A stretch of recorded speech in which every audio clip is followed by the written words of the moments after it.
I can do without it. Call the meeting to order. Attendance, please. Supervisor Holdridge, Here. Councilmember Argisana, Here. Councilmember Becker, Here. Councilmember Courtney, Here. Councilmember Dysinger. Here. Please stand for the Pledge of Allegiance. I pledge allegiance to the flag of the United States of America and to the republic for which it stands, one nation, under God, indivisible, with liberty and justice for all. Please stay standing for the moment of silence of the tragic events that happened in Minneapolis today from more senseless gun violence.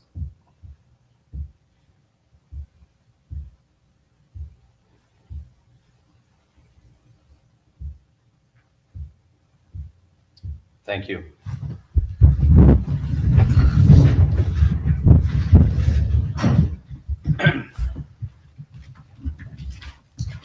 For any Congress people listening out there, it'd be really nice if something could get done so our kids can go to school and live in safety while they do it.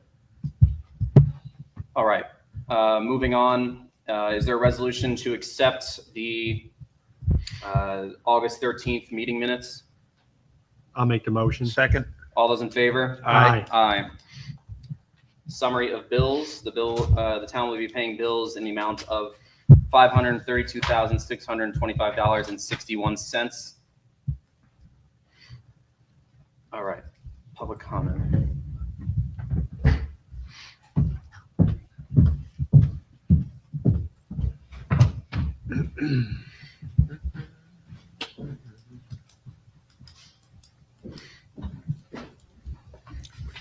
This one. I think we should go with that. So- Their provider. For public comment, I see, Meryl, I see that you're on the list, but we do have a dedicated agenda item for that discussion, so we're going to wait until then. Are there any public comment for tonight that has nothing to do with the cellular endpoints discussion?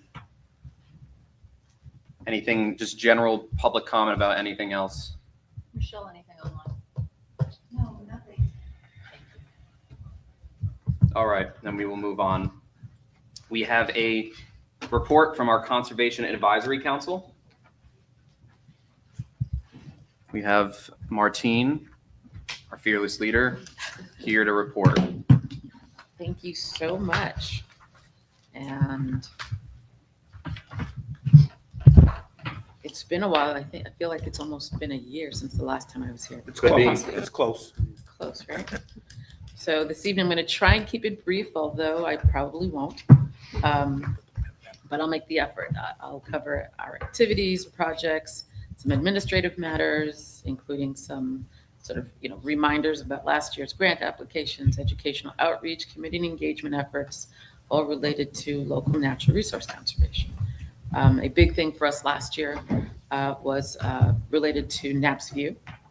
A lot of initiatives and ideas circled around Knapp's View. If you recall, last year, the town had applied for a Climate Smart Communities grant to fund a shade pavilion at Knapp's View. And it was a great idea, to provide an area for cooling during heat periods. And so the CCAC was asked to generate a letter of support, which we did. However, it had a very short turnaround period. And that was one of the sort of administrative things that we took care of. It's realizing that, a one-day turnaround, especially by email, was not ideal. And so although we did do it, we had a conversation at our subsequent meeting, and we developed a policy around that. So that was one of our first sort of policy administrative moments in terms of dealing with letters and grants. And we set guidelines for future requests. There's also a proposal to pursue a pilot pollinator project and removal of invasive plant species, something that still circles around us today. And that would have relied on some manual and mechanical removal of plants without pesticides. That proposal did not receive any grant funding. However, it did lead to some misinformation and lies being generated online. But I think that, sort of reviewing the record last year, the truth is pretty plain on that. And it's a project that we're hoping to revisit in the future. And in that, we had recommended, in that same time period, we recommended that the town board consider establishing a community group to serve as the NAPSView committee that would be responsible for initiatives to protect and maintain its open space. Yeah, we just had a discussion about that at the last work session. So if you think 2024, 2025, we're still on the same page on that. And it's great that that has moved forward. So this is more like a recap of last year to take us into this year. Mhm. In addition to that, last year, we also were enthusiastic about having a tree commission that could also work with private forest owners, because a lot of what we were experiencing in terms of hearsay were people who claimed that there were trees being cut down willy-nilly, and not having a mechanism to sort of help people understand what trees were okay to pull down, how many to pull down. And there seemed to be a more of a, I'll tear them down now and apologize if anyone notices later. I'm not sure if you're aware, we are working on a tree preservation law, so. Yeah, so we're looking forward to that, because accompanying that, we hope that we'll get that commission and that it would be a joint effort. Also from last year, we had a recommendation to to seek advice from an ecologist named Sonia Mason. She was recommended to do a walkthrough at NAPSView to identify areas that might need protecting, looking at invasive and native plants. There's also an intention to do a seed gathering event, which at the top of mind, I don't think actually happened because of weather. But that was something that we were really interested in, and it dovetailed with looking at doing a pilot program at NAPSView last year, which obviously didn't get funded and nothing happened on that. We also had an interest in improving the way that we do educational outreach and development of materials. We were looking to develop informational materials. We had like trifold brochure, posters, things that would connect to the Monarch Town designation that Chester had received last year. We were also very keen on providing, what I like to call the luxury condos for Purple Martins. And so if you recall last year, you guys were very generous in helping to, move on the Purple Martins. And they've got their gourd condo now in NAPSView. But also looking at local tree preservation, all of things to be used at those materials and information to be presented at community events. Especially for us, it was the Repair Cafe, and in looking to deliver information in community locations like Town Hall or the library. Also informational resources, highlighting the protection of freshwater wetlands, especially at the time when the federal government had reduced its protections following a Supreme Court decision.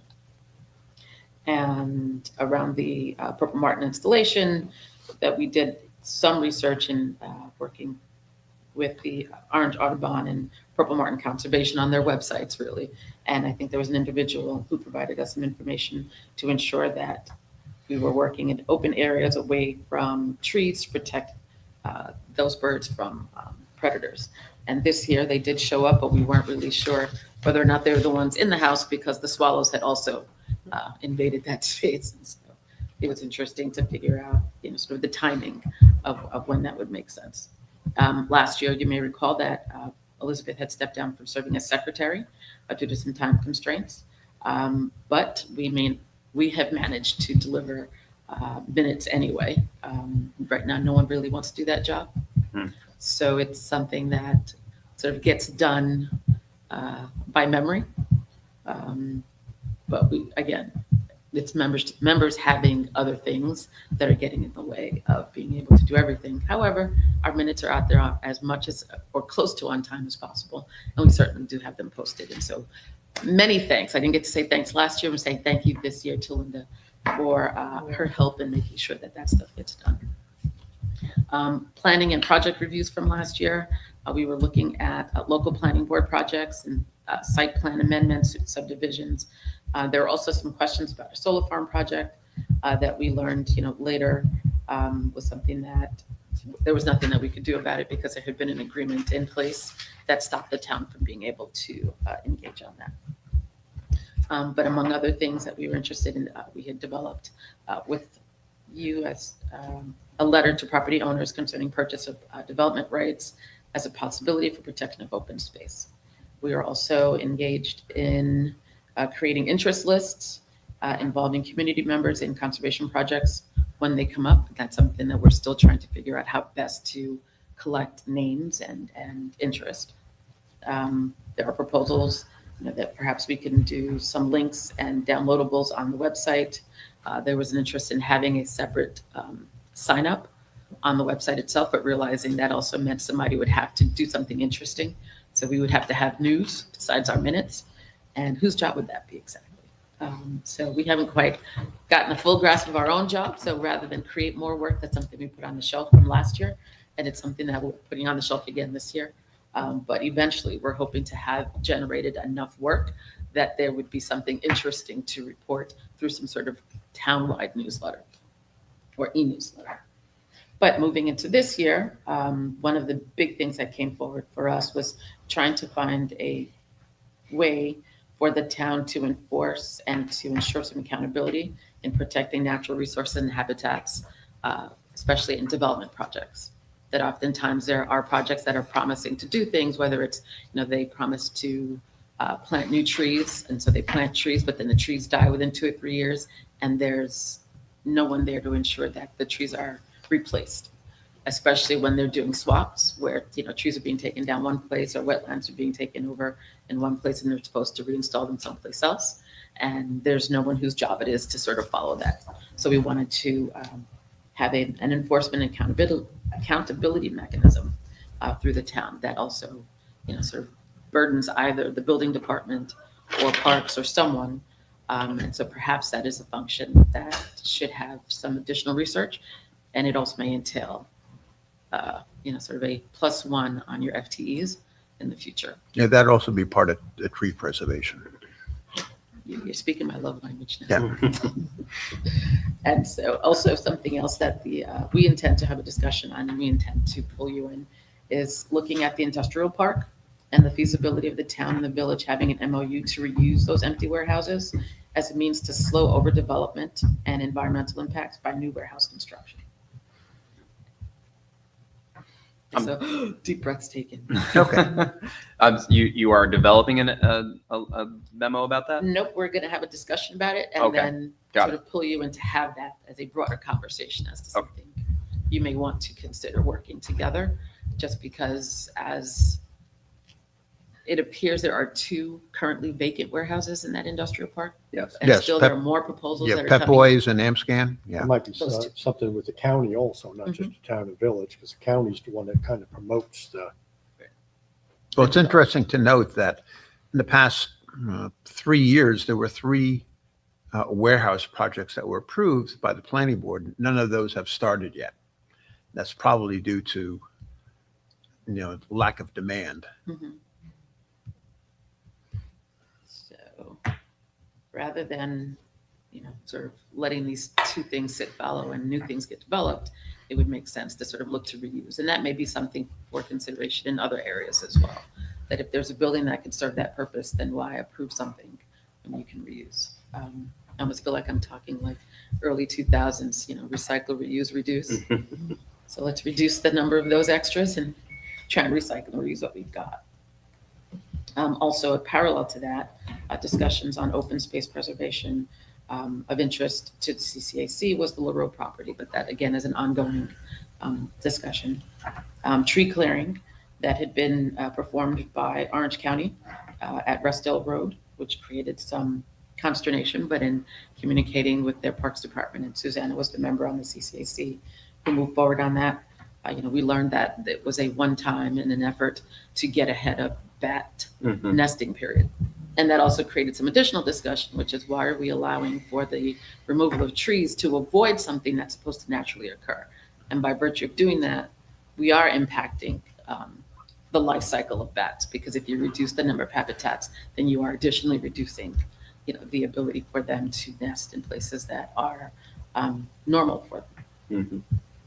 I did mention already the solar farm and realizing that that was a past signed issue that precluded Town of Chester from asserting its rights related to construction issues and problems within town boundaries that may result from that Goshen project. And so there was no action we could take, and obviously no recommendation we can give you because you can't do anything about it.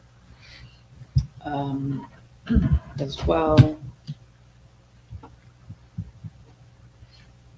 we did have a conversation and discussion about what would it take for the town to move on open space bonding. And that led us into a discussion about the community preservation fund. And again, realizing that we need outside help on that, obviously Albany, and that State Senator Skoufis has his bill. It was S-277. It passed both chambers, It did go. yes. And I've been in But close contact with the governor's office basically every 2 weeks, and I've annoyed them enough to tell, to the point where they have told me that the legislative team is actively looking at it. So I'm trying to annoy them to sign it. That is wonderful. Yeah. And, for us, it's, what more can we do to help with increasing public information and engagement around it? So that I if think there's the a- letter that we developed together has That's gone a long sufficient. way, because there has been some interested groups that have gone away from opposing it That's great. due to that letter and my meetings with them. That's So I think we've made a lot of progress this year. I'm hopeful that perhaps maybe this, I'm sure This could everybody's be heard this every year for the last 8 years or so. This is the year. So, hopeful. I'm very hopeful. Oh, that's I've done, we've done a large lobbying campaign this year. let us know if we need to write more letters or, Post-it notes, anything, postcards. Yeah. That would be fantastic. I would just, the only thing I think the CAC can do and the public at large can do is just call the governor's office at this point Okay. and try to annoy them as much as possible. In my governor's office, that's definitely a good agenda. Okay. As well for us, something that was new was the Lights Out Dark Skies campaign, where one of our community members invited us, well, we invited her, and that was Alicia Frassini, to share how we could participate in the effort to protect migratory birds through a public information campaign. Rather unfortunately, there was a lot of negative pushback that overwhelmed the positive. So there's a little gun shyness in that, but looking into next year, it's something that we will do better on in providing support and public information Mhm. so that it's understood, which birds and what types of support we can provide those birds as the public. So we're not asking anyone to live in danger by shutting down all public lights. It's more what can we do in terms of, baffling lights or changing the light timing cycle so that migratory birds can, come to Chester. I'm going to say as if they're human, happy with all their baggage. As well, a community concern around the enforcement against illegal dumping, especially at Bull Mill and LaRue Roads. In general, the issue of illegal dumping has been both an eyesore and it's an environmental concern, as the pollution impacts plants and streams, especially by the side of the road streams, which most people don't even realize are there, and as well as animal habitat. So existing natural conditions for animals to live, procreate, and eat, basically find food. But also that stuff creates unwanted pest conditions, which creates a different type of habitat. And that's the thing that we would like to see reduced, especially in those types of areas. Again, back to Knapp's View for this year, we were able to identify the types of invasive species, the autumn olive, the multiflora rose, and like last year it was mugwort in areas of Knapp's View to mechanically remove. And that, again, is something that we need sort of more help. So we're looking. If you towards- just make sure you send that, whatever information you have, because the highway is soon to mow it.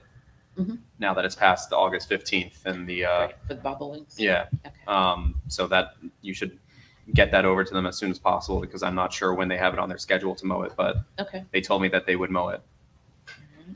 Well, mowing, especially for the mugwort and others, Right. sort of before they go to flower, Mhm. would be ideal. Yep.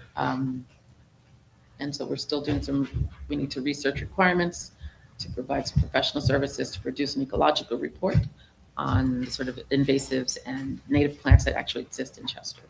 And that was something that was proposed by our newest member, James Donovan, or Jim Donovan. Mhm. And something that has been fantastic about him is just his easygoing nature, but as well his deep-seated interest and knowledge on issues around nature and the best way to protect the environment. And so we would love to have more science teachers and even history teachers apply to become members. We need, I think at this point, 2 or 3 new members on the CCAC. So if there are any teachers out there, where's the camera? Teachers, please. Over there. Okay. We need teachers, science teachers, history teachers. Welcome to the CCAC if you're interested.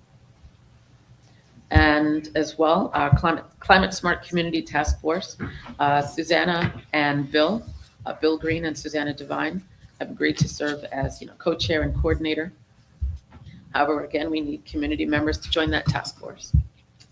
And administratively, we've changed our calendar. So for instance, tomorrow we will not be meeting.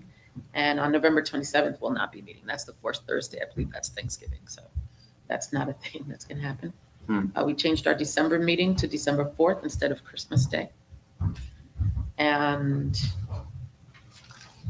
there is a need, obviously, for more CCAC members as medical and personal concerns have created vacancies.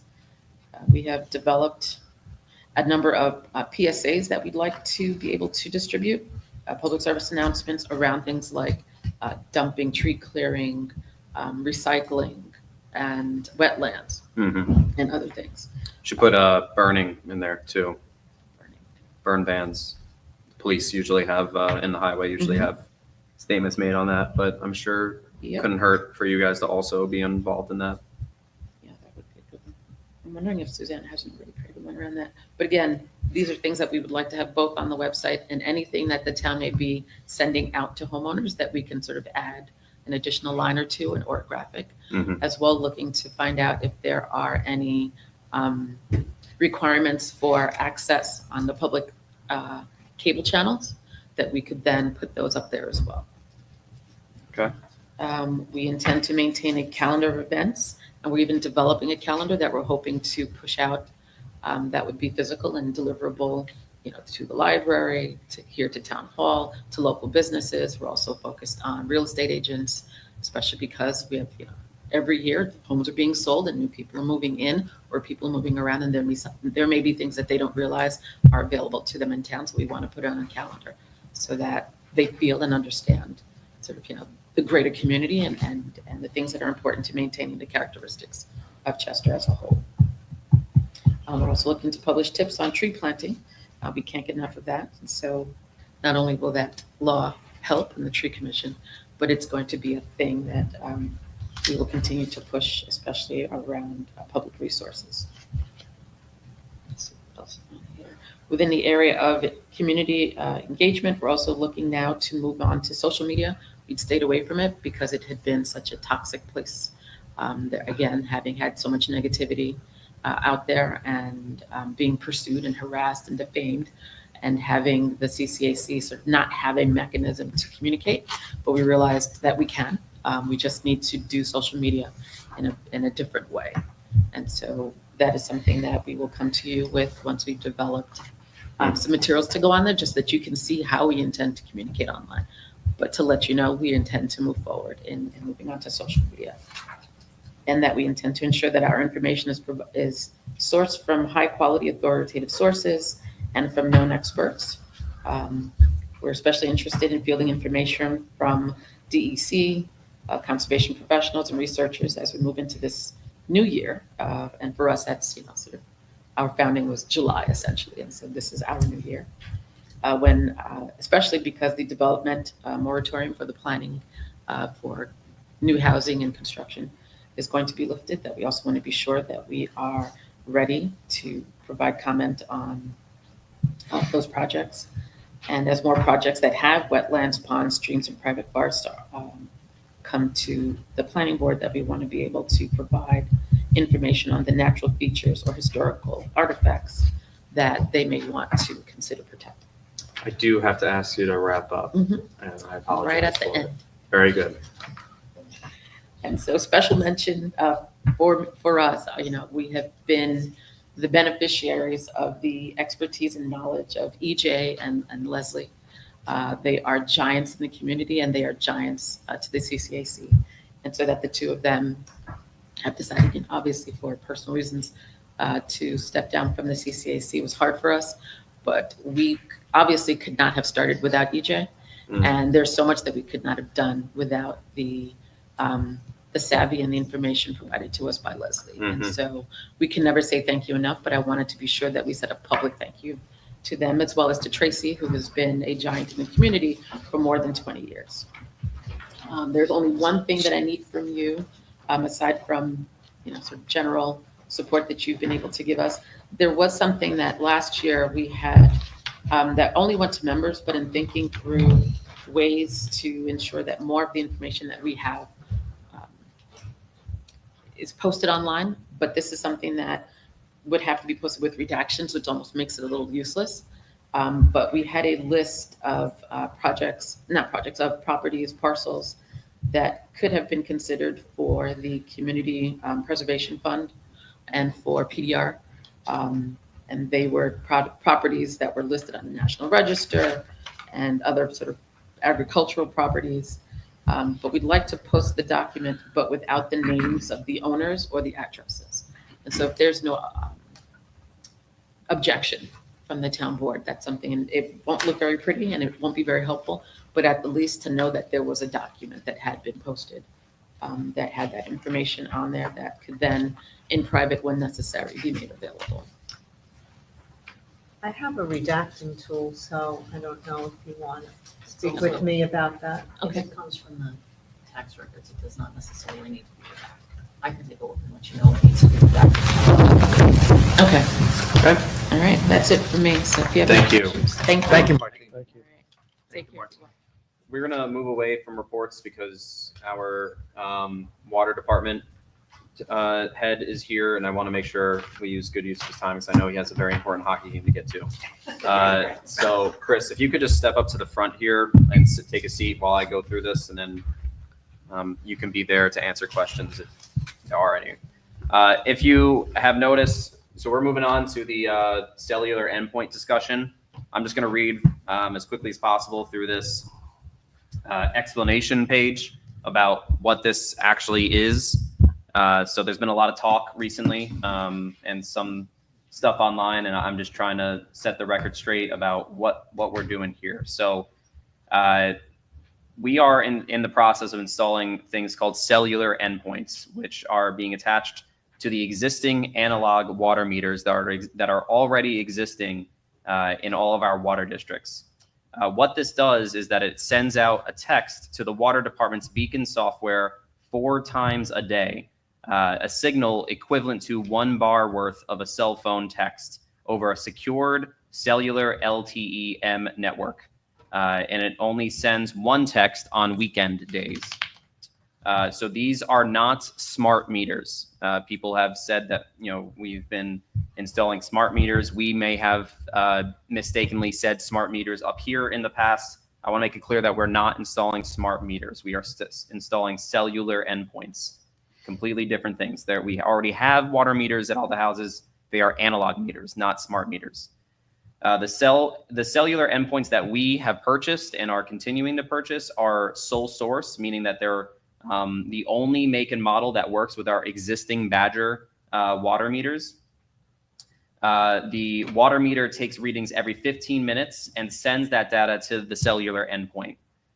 Each endpoint costs approximately $200 plus $1 per month each for cell service, which is all budgeted for.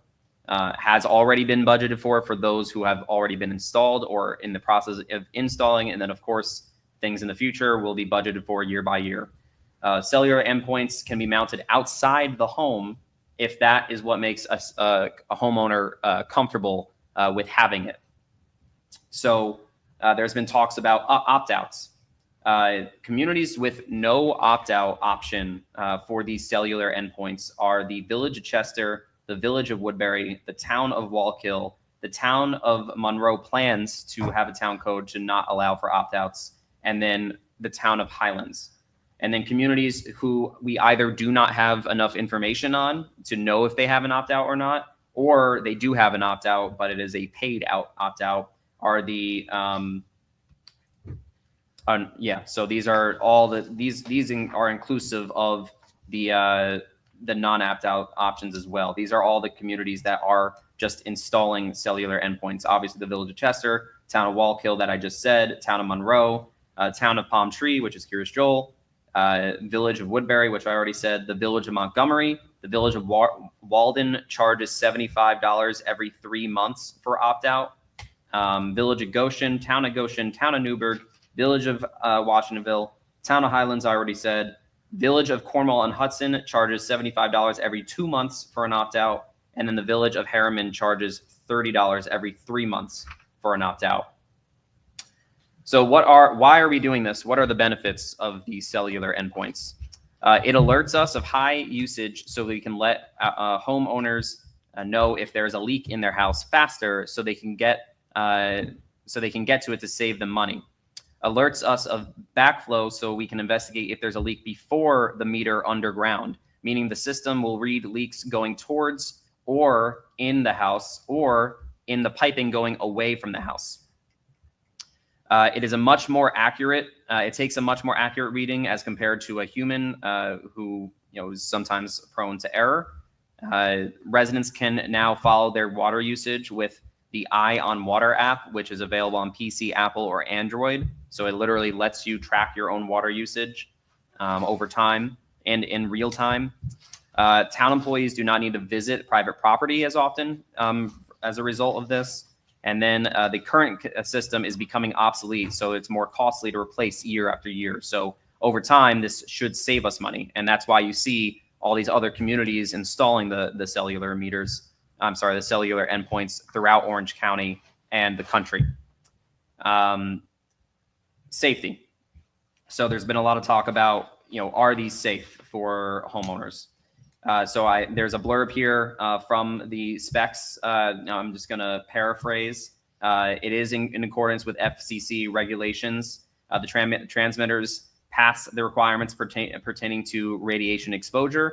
However, to avoid public exposure in excess of limits for general population, a 20 centimeter distance between the transmitter and the body of the user must be maintained during operation. No FCC license is required by utility to operate an Orion meter reading system. The RF wave and frequency exposure of the endpoint is just as similar as your personal cell phone, a cordless phone, a residential Wi-Fi router, and Wi-Fi devices at home.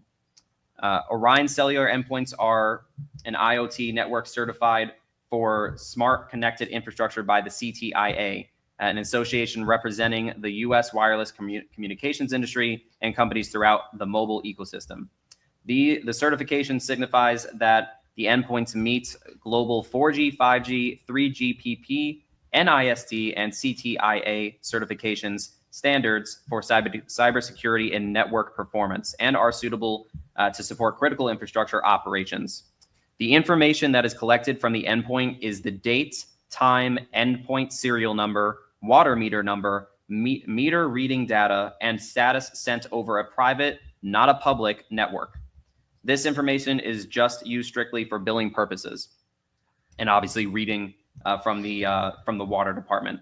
I know that I included that in there because there was comments made that private information may not be secure because of that. That's just not the case. The endpoint that we use is the Beacon Orion Cellular C model. The lifespan of the unit lasts as long as the encapsulated non-replaceable battery. The battery lasts around 30 years. So instead of replacing all the equipment that, like I said, these things are breaking down over time, all we need to do is replace a battery every 30 years or so. The picture below, which is on the next page, is just a visual representation about the electromagnetic spectrum. So like I said, the cellular endpoint sends out the same as a 1 bar of text from a cell phone. So if you see there towards the left side of the image here, we're dealing with a very low frequency, non-ionizing electromagnetic wave. It is perfectly safe. According to all of these, associations and organizations that govern these things, as I just said. So the progress and the information so far, we had completed the Fieldcrest Water District back in 2024. That was just 36 residences. So we started there because it was the smallest. We wanted to test it out, make sure that everything ran smooth. Lake Hill Farms is, the Lake Hill Water District was budgeted for back last year for the 2025 year. So now we are, as of the writing of this, 347 out of 399 residences have been completed. Next year, we plan to have Surrey Meadows budgeted for, and then after that, we will do Walton Lake and Sugarloaf water districts. Over 1,449 cellular endpoints will have been installed, or just about 1,049.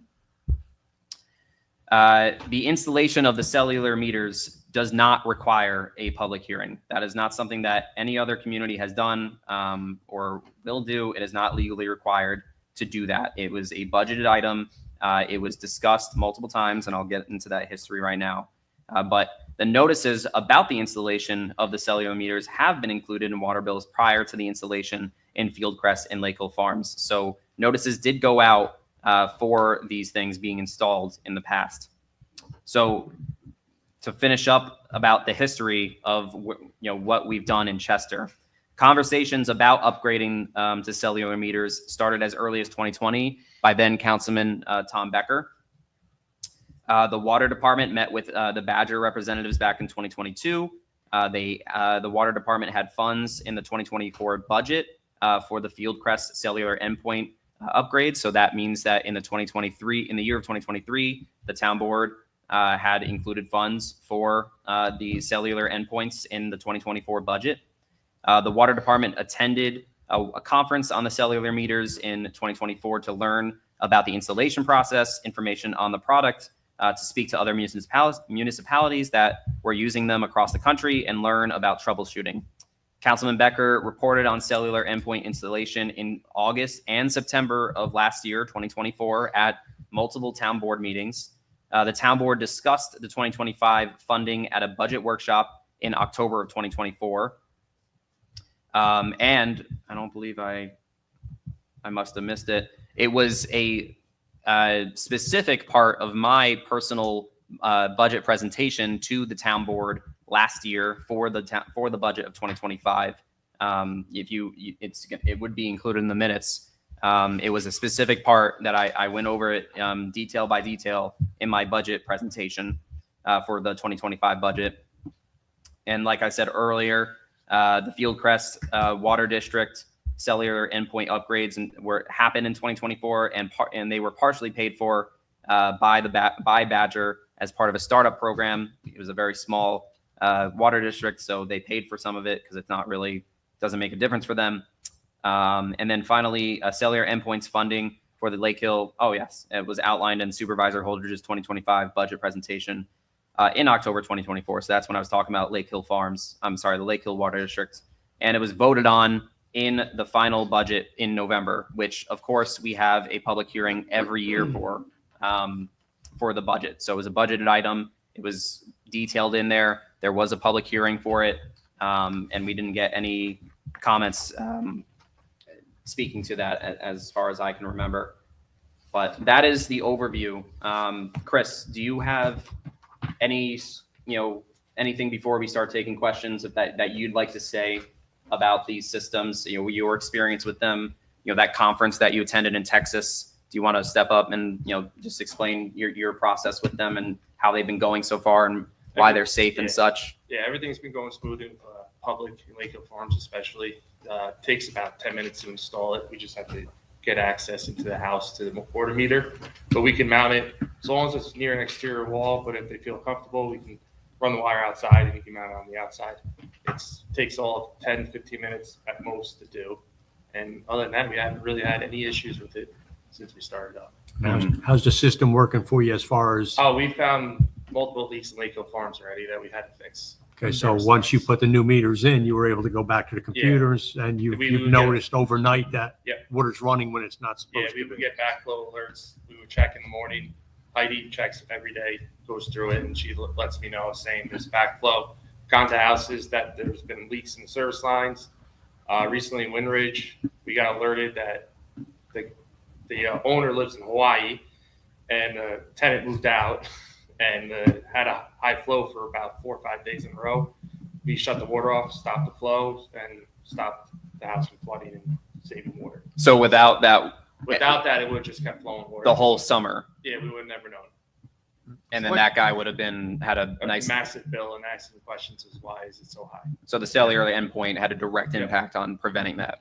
And then Yeah, Chris, if you mount those outside, you say there's a battery in there, but wouldn't that be a problem in the wintertime? nope. So when I went to Texas, I basically met with companies from out in Hawaii to up north, Canada, and everything else. You mean municipalities? Yeah, municipalities that use them, they love them, especially down in Texas and all that. They mount them because their meters are in pits, and they've had zero issues with them out in the heat out there.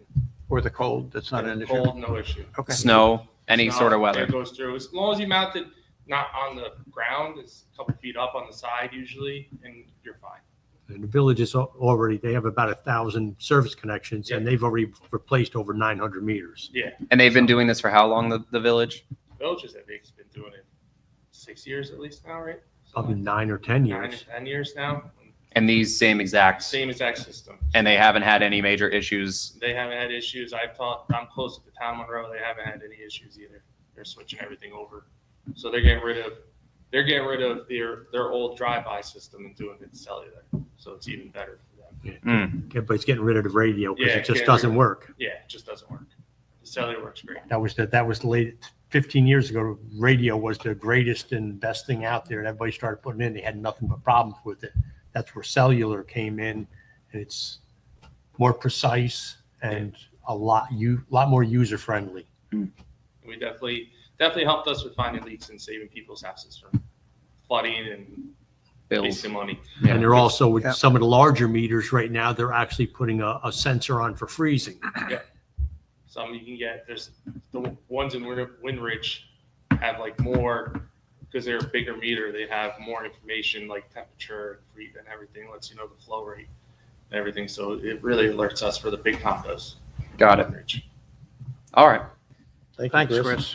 Thank you, Chris. You're welcome. Are there any questions or comments that I'm going to open it up to the public at this point that, somebody wants to step up or, ask something to the town board or the water department head here? Yes, please. Yes. Chris, you might want to step over here so you're not behind the, Good evening, Chester citizens and elected officials. As a taxpaying resident of the town of Chester since 1976, which is almost 50 years I've been here, in the same house, I've been concerned with the mandatory upgrade of all homes in Lake Hill Farms Water District from analog to cellular meter readers. The town recently decided to double the water rate from $5.75 a thousand gallons to $10 per thousand gallons, and changed the billing from twice a year to quarterly, 4 times a year. According to Supervisor Holdridge, this change is going to reduce the water charges on our tax bills in January. Although by doing this, you are actually reducing the tax deduction we have had at the end of the year and costing us more out of pocket. Most people don't recognize this sleight of hand and how it will affect them, especially since the taxes recently increased $400 due to the ambulance service and the soon-to-be added 30-year bond for the new Trout Brook Firehouse. My concerns with the cellular meter readers are as follows. Since cellular endpoints transmit usage data over cellular networks, they come with serious downsides that cannot be ignored. Privacy is at stake. These devices collect water usage data that can reveal when we're home, when we're away, our daily routines like showering or laundry. This data, through a hack or security or lack security, can be used against us, potentially aiding criminals targeting unoccupied homes. having already dealt with a bank fraud due to someone hacking our home equity loan and savings account with a major bank, that was Chase, and that was us.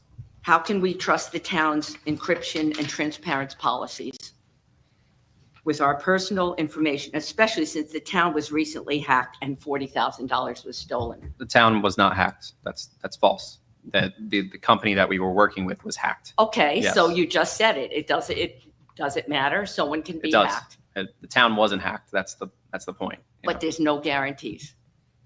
Well, I mean, There's no guarantees no guarantees how.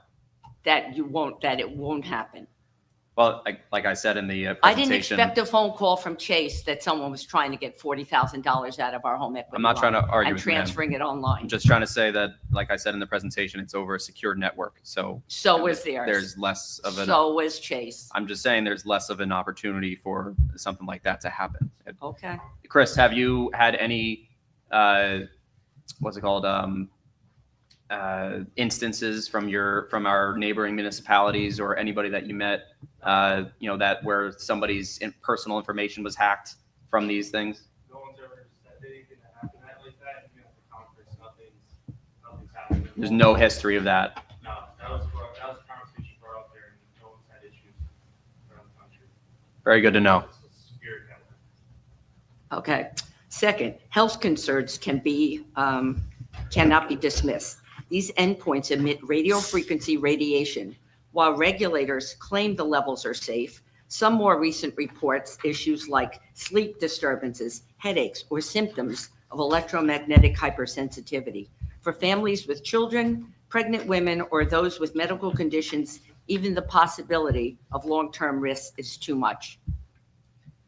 Third, costs hit our wallets. Installing and maintaining these systems isn't cheap. Estimates, you just said that we figured between $250 and $200, but you're saying $200 a meter, plus ongoing cellular data fees and battery replacements. Well, you're saying it lasts 30 years, but I'm guessing 10 to 15.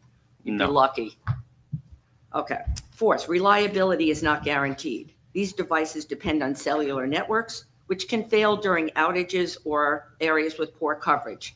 Network sunsetting, like the 3G phase out, could render meters obsolete, requiring costly upgrades.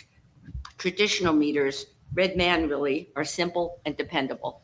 It's been working in my house for almost 50 years. No problems.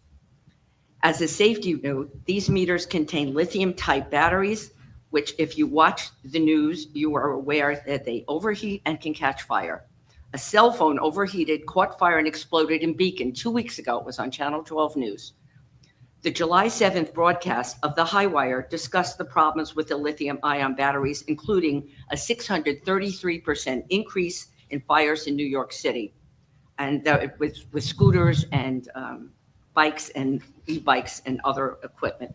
And you might remember the national news story reporting the 3,000 cars that caught on fire on 3 different ships on the cross-Atlantic journey. Matson Shipping will no longer transport the electric and hybrid vehicles due to the lithium batteries.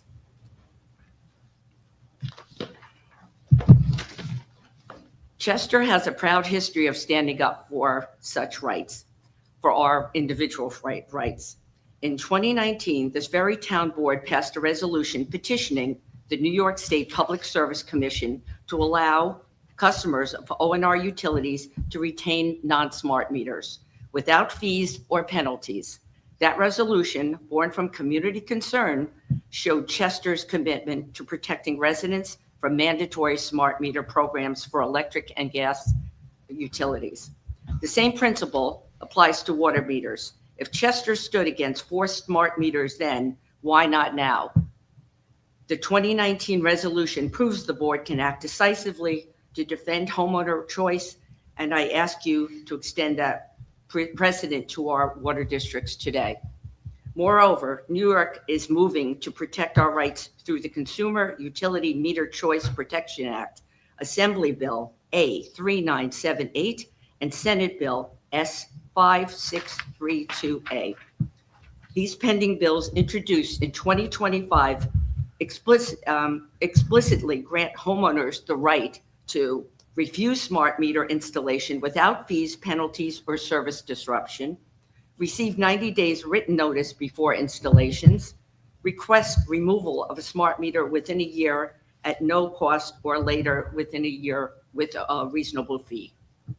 These bills reflect a growing statewide consensus that forcing smart meters on unwilling homeowners is unacceptable.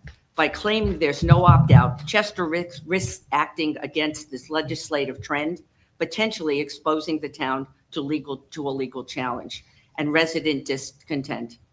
I urge you to align with these bills that are now in fact, even before they become the law, to show Chester residents it respects its homeowners.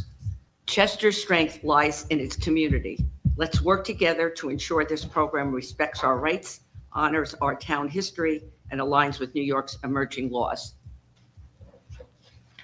Thank you. Thank you. So just a couple things there. The new system of the water taxes and the billing has already seen a decrease in water taxes for homeowners. And it will continue to as we, again, I explained this, this whole town board has explained this multiple times, as we increase billing, water taxes have already and will continue to come down. So I just want to make that very clear. And of course, and again, to bill instead of 2 times a year to quarterly, it's specifically for the reason that in the last, in the previous way of doing it, people would let it roll onto their taxes instead of paying it when it was supposed to be paid, meaning that the water department was working with less funds throughout the year, which they desperately needed to make important repairs and upgrades for all the water districts. So you would have to wait basically a year and a half for the water department to get the funds from that billing cycle a year and a half later to actually have them to do the things that they need to do with them. So, I just want to, and then just before. Can I just make a quick comment on that? I don't mind the quarterly bill. That I have no problem with. Doubling the rate was ridiculous. Can I make a point on that? Sure. Let me make a point on that. So right now, the billing rate that's in place right now does not cover the operating cost of producing that water.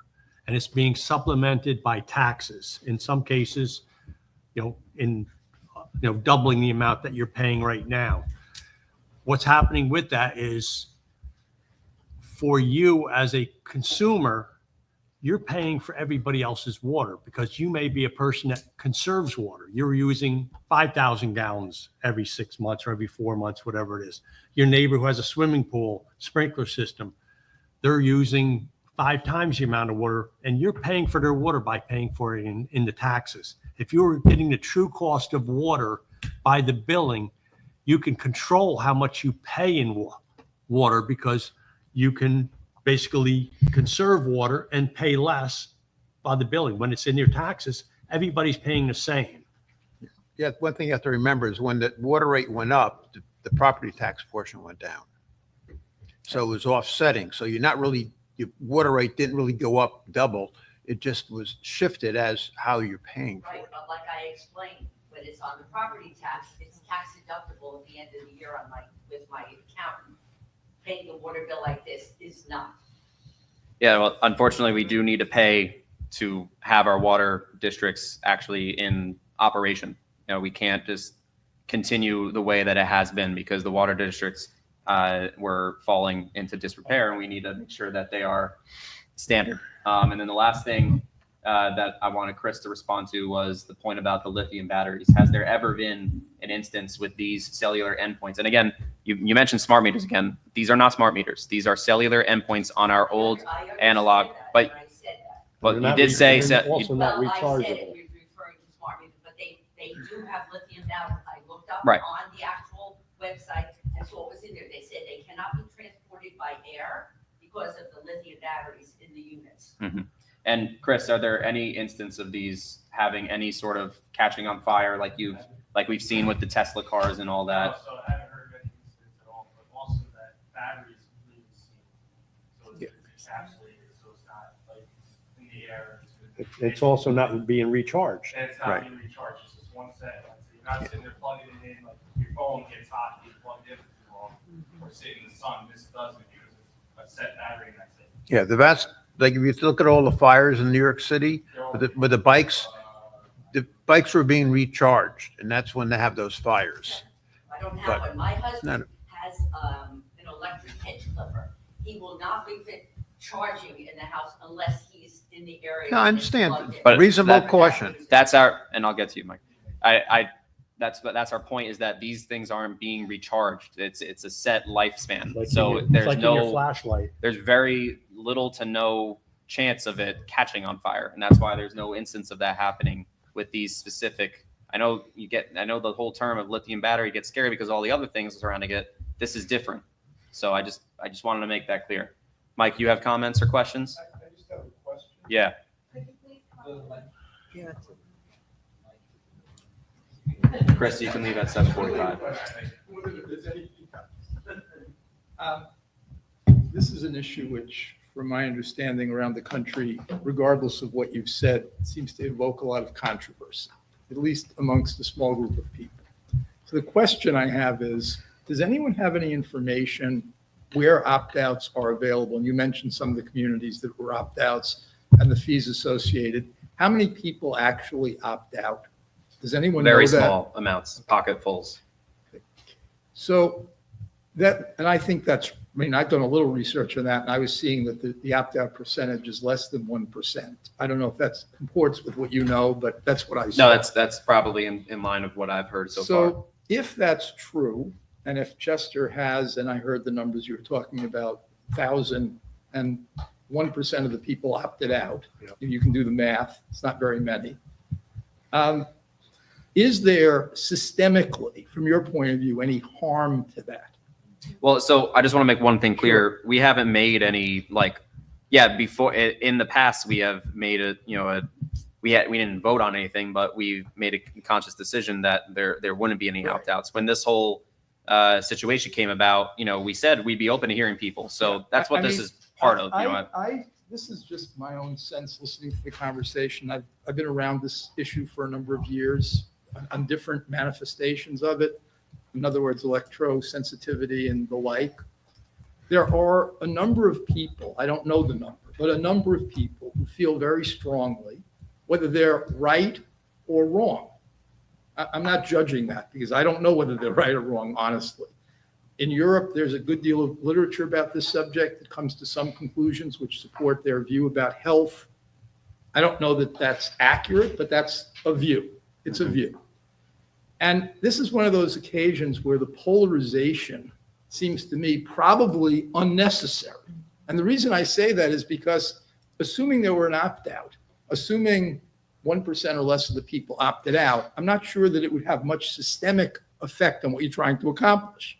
In other words, 99% of the people go along with it, 1% of the people want to opt out. You have a way to read, it's not a question, you don't have a way to read it. You have a way to read it, we know that. So to me, it would avoid a lot of the emotionality and conflict. And I think one of the purposes here is to try to come to solutions that may, in fact, you may be 100% right. It may be a wonderful solution. I understand what you're saying. I get the point. I heard about the leak. I mean, I get it. But there may be a very small number of people who have very strong feelings about this. And I understand that. Okay. The point of this tonight was, Yeah, I was hopeful that, this education may change minds on it. If that's not the case, that's not the case. And this town board can take it up Right. as a debate Yeah, I'm to just allow for an suggesting- opt-out or I'm not. just making a suggestion that Yeah. it might be a way to ameliorate the tension and get beyond this conflict that may be sort of unnecessary to accomplish your purposes. I'm not doubtful of your purposes. I don't think you have any ulterior motives. I don't think you're captives of the industry. I'm not making any claims like that. Mhm. I'm just trying to listen to this. That's why I came tonight. I wanted to hear the discussion and find if there is not really a middle ground. Because as you say, the largest number of people are going to do and go along with it. Anyhow, that is my only comment. I appreciate you listening. Thanks Thank for your you, Thank you, comments, Mr. Mike. Sussman. Yes, please stand up. Have a nice night. Have a good night. Thanks for coming. Good luck. Chris. Thank you. Don't blow your knee out. I'll try not to. My name's Larry Warshauer. I live at Southside Drive. If you could just speak up, just to make sure that the people on the mic hear it, yeah. My name's Larry Warshauer. I live at Southside Drive in Chester. And I have a couple of questions. The first thing is when the gentleman mentioned that if you didn't want it in your house, you could put it outside your house. Yes. I need a little clarification because could it possibly be, I'm just asking a question, right? If you had, let's say, you put a post up in the corner of your property, could you run the wire to the post in the corner of your property, or does it have to really be attached to the outside of the house? That's just a question. Does anybody have an answer to that? I don't The have, problem with that is the cost to do that would be pretty high. Well, I think they're only limiting the distance you can go with the Right. wiring too, because How far? I think it was like 10 connection- feet. No? Yeah, well, that, I think If that's a question standard. for- I think that's a question Yeah. for Chris. Yeah. We can follow up. I can get him. They come in standard lengths and they have it's basically a sealed unit from the meter out to the remote that's reading. It's something sealed that they can't really make connections. I understand. Yeah, but even if you were to be able to run it to the corner of your property, you'd have to dig it, you have to trench it, run the wire and stuff. There'd be a fair amount of cost to do that. Regardless, I will get an answer for Yeah, you you from get an answer. the water department. It would be helpful because, and I don't know anybody here personally, obviously, right? But you get the impression from most people, and I said that the last time I was here, most people are not affected by this. But there are some people that really are. And when the gentleman would say, well, it's only 1% that opt out, well, probably two reasons of that. One, it costs money to opt out. And a lot of people can't afford extra money, right? Just expenses. But the reason that people are opting out is some people get really sick. And they don't want this around them because it affects them. There are people that are really affected by this. There are people, they've done studies with this. This is real studies with a lot of people. This is known for 15 years. You put that cell phone against your ear, that causes cancer. You don't know if it's causing cancer. It will cause cancer. You got to get that thing away from your body. So there are people that are affected by electromagnetism. So the reason I'm saying that, even if there's only 1%, then give them the freedom to have the 1%. That's what I'm suggesting, because Harriman did it. Harriman's charging, what'd you say, it was $30 every quarter, $120 a year, right? Yes. There are a lot of people I know on this planet. If you said to me, I don't want that in my house, it's going to cost me $120, I'll pay the $120. Now the people here can't afford the $120. They don't want any opt-out fee. They want it to be like electrical, and I'm perfectly fine with that too. But the point is, it should be the cheapest possible price if you're going to charge them. And then two, you got to give them that freedom, because 1% of the people, they're not doing this for no reason. It wasn't just that, oh, I'm opposed to this on a philosophical basis. No, I bet you those 1% are affected by this stuff. And that's why they don't want it around them. So I think you have to give them that option. And also because, and I know this is reality, maybe nobody on this board is affected that way. They don't really feel the effects, right? But you don't know what your kids are going to feel. You don't know what your grandkids are going to feel. And they might be one of those 1%. So I think you really have to get the opt-out. That has to be a given. And also, it's not unprecedented. You already named the six towns that let you have the opt-out, right? So it's not unprecedented. So I think Chester should be one of the more progressive towns and allow that to happen. And then, of course, cut the expenses as much as possible, if there are going to be expenses, and then find out the distance. Because this is that guy that I sent you about that movie, right? Yes. Now, I know you're claiming it's not a smart meter, but if you watch that movie in detail, what that guy will tell you is very, very serious stuff, because people come to him when they're really affected, right? And he said that if you take a smart meter on your house, I'm not talking about your meter, but just a smart meter, if you have it on your house, and then you have at your bedstand one of those phones, that you can pick up and you can walk around, in your house. He said the likelihood of a pregnant woman having an autistic kid, because of those two things, the outside meter and the meter right next to the bedstand, he says there's a strong likelihood that kid will become autistic. The point is, electromagnetism does affect people.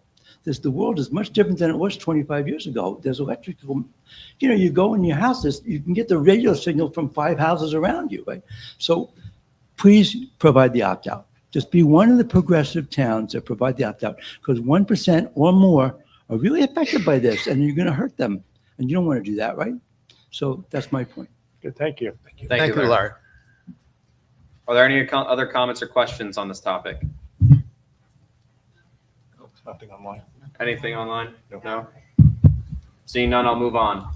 And I will say that the town board will take in everything that the three speakers had to say today, and we will deliberate on it amongst ourselves and get back to the public with an answer about this. All right?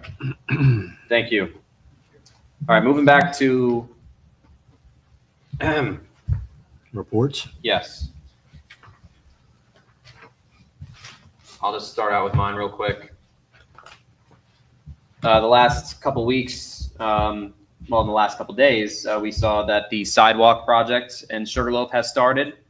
So the engineer has given me assurances that it should be done in a 4-week time span, both sides of the hamlet there. So it should be right on time, with maybe even some time to spare for the fall festival. So they're working hard, and hopefully they'll get it done on time. Another project that has been long delayed, the Commons, the Chester Commons field, the lights out there, the work has started. Prep work started yesterday. Actual work started today. I was there with them, and the bucket truck that was just acquired. So that I told them that September 5th they got to have it done so we can get the kids underneath the lights for football season. So they know that they're going to work day and night to make sure that happens. I held most of my budget meetings with the department heads. I have one more tomorrow with the chief, but then I will be done, and I'll be working with the accounting department to have the budget ready for October 5th for the town board to view and deliberate on. And I will be having my second budget presentation, my second yearly budget presentation sometime in or early October, hopefully. So the public can view the details of what the budget will possibly look like. And then lastly, you may have already noticed if you frequent our parks, we have all new parks rules signs. So the signs have been updated, given a nice fresh coat of paint. They look kind of beautiful. So I'll be posting about that later this week, I think, so people can see it, the good work that a local Chester resident who worked with us on it did, Joe McKernan from the Bruderhoff community. So thank you to Joe again for everything that he's doing. And that was work that we contracted with him for. He is also in the process of pro bono work on restoring the property signs. So if you go to Knapp's View, you'll see a brand spanking new 2 signs out there that look like they were just made. He restored those, and he is just about finishing up with the library sign, I believe, and now he's going to be moving on to the town hall sign next week. So he's doing a huge community service at no cost. So really big thanks to him. That's it for me. Councilman Dysinger, do you have any reports today? Just a couple things. Planning board, they started review of the comprehensive plan and the zoning. So that effort has started. They have yet to pursue filling the remaining 2 open positions. So that's outstanding, unfortunately. I've brought this up in the past, and now I'll bring it up again, in light of, the town wanting to buy another trailer. Chester has a history of buying equipment based on what they have bought in the past and what the department would like to have, and not necessarily what is needed. It appears that little to no thought has been given, to future needs. So we buy what we need today and not necessarily what we may need in the future. That's a problem. I have asked several departments. I talked to Patrick at the Parks Department about what's your criteria and requirements for a trailer. And I've yet to receive that. I had that discussion with the Highway Department. and their acquisitions. They just buy what is available. That is not in the best interest of the town. We should clearly have defined criteria and requirements. So, and that is based on analysis of the job requirements, the type of work they're doing, not only today and what they project for the future, and then document those and use those for, purchasing equipment. That will help us buy really equipment that is best suited for this town and be probably the most cost effective. So that's something that I again ask that be done. That's it. Thank you. Deputy Supervisor Becker. So I recently met with our engineer, John Queenan, and Keith Meyer, the highway foreman, and went over some of the projects they have upcoming.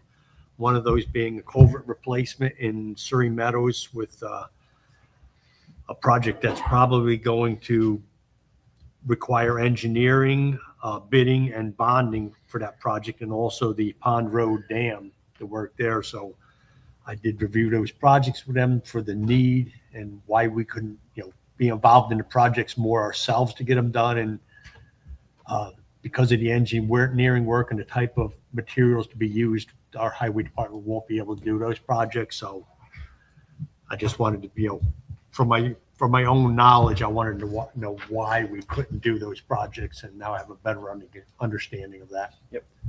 That's it for me. Very good. Yeah, it's going to be a very big project. Yes. Councilman Courtney. I'm just back from vacation, so I don't have anything tonight. Very good. Councilman Ardisana. Sure. My development is a lot of homeowners moving in because a lot of the elderly moved out. Biggest problem there is they're doing a lot of construction, and for example, one of the homes there for the last 3 months has been dug out. Basically, the whole front of the house has been dug out. Now, God forbid there's a fire in the area that's right by the fire hydrant. It's very hard to get at. It's a hazard. Well, I think maybe the building inspector should go drive. Well, definitely, you should definitely reach out to him about that. Yeah. Make sure you call him tomorrow. This is not a flip house. There's people actually living in the house. I don't know how they can live in a house that's all dug out.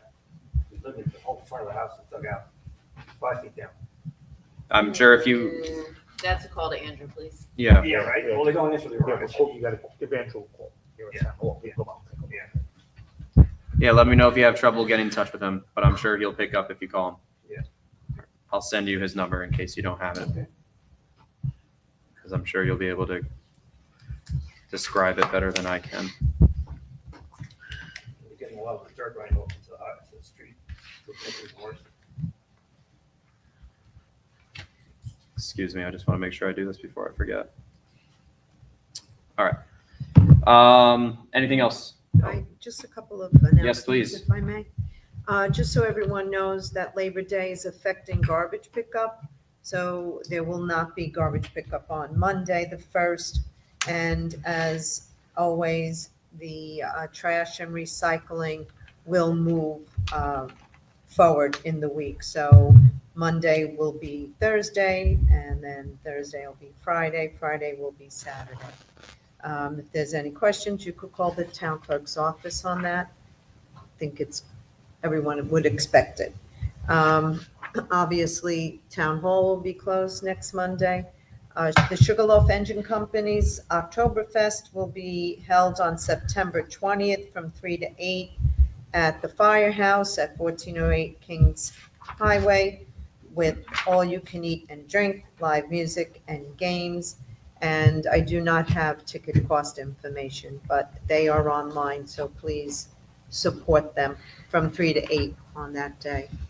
Also, Orange County is having a household hazardous waste collection event, the last one of the year, which is held September 27th from 9 a.m. to 3 p.m. at the Maintenance Garage 21 Training Center Lane in New Hampton.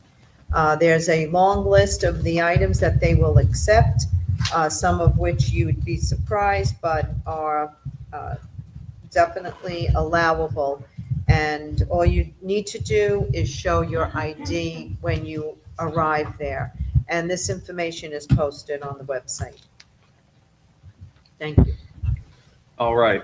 And it's a bit early, but Kiwanis is having their 9/11 memorial ceremony again on September 11th at 6 p.m.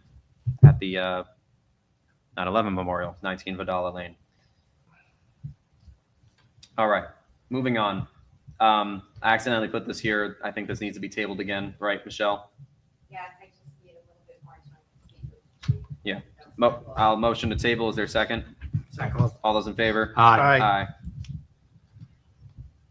All right, Gilmore Way, request for road closure on August 31st from 12 p.m. to 10 p.m. I failed to put in the description that this is a yearly thing that they've done. If you guys remember, it's just they have a block party every year since they've actually been there. So is there a motion to accept their road closure? And the chief, everything's good with this request? There have been no issues with that. Yep. All right. Is there any questions or debate points on this? No. Is there a motion? Motion? I'll second. All those in favor? Aye. Aye. All right. Is there a resolution to appropriate, is there a motion on the resolution to appropriate $2,000 from fund balance to A7110.2 for the new Parks and Rec trailer? Is there any, should I say, debate or questions on that first? Larry brought up a point. Maybe we should wait to see if we can get a little more information on before we move on it. Yeah, I mean, I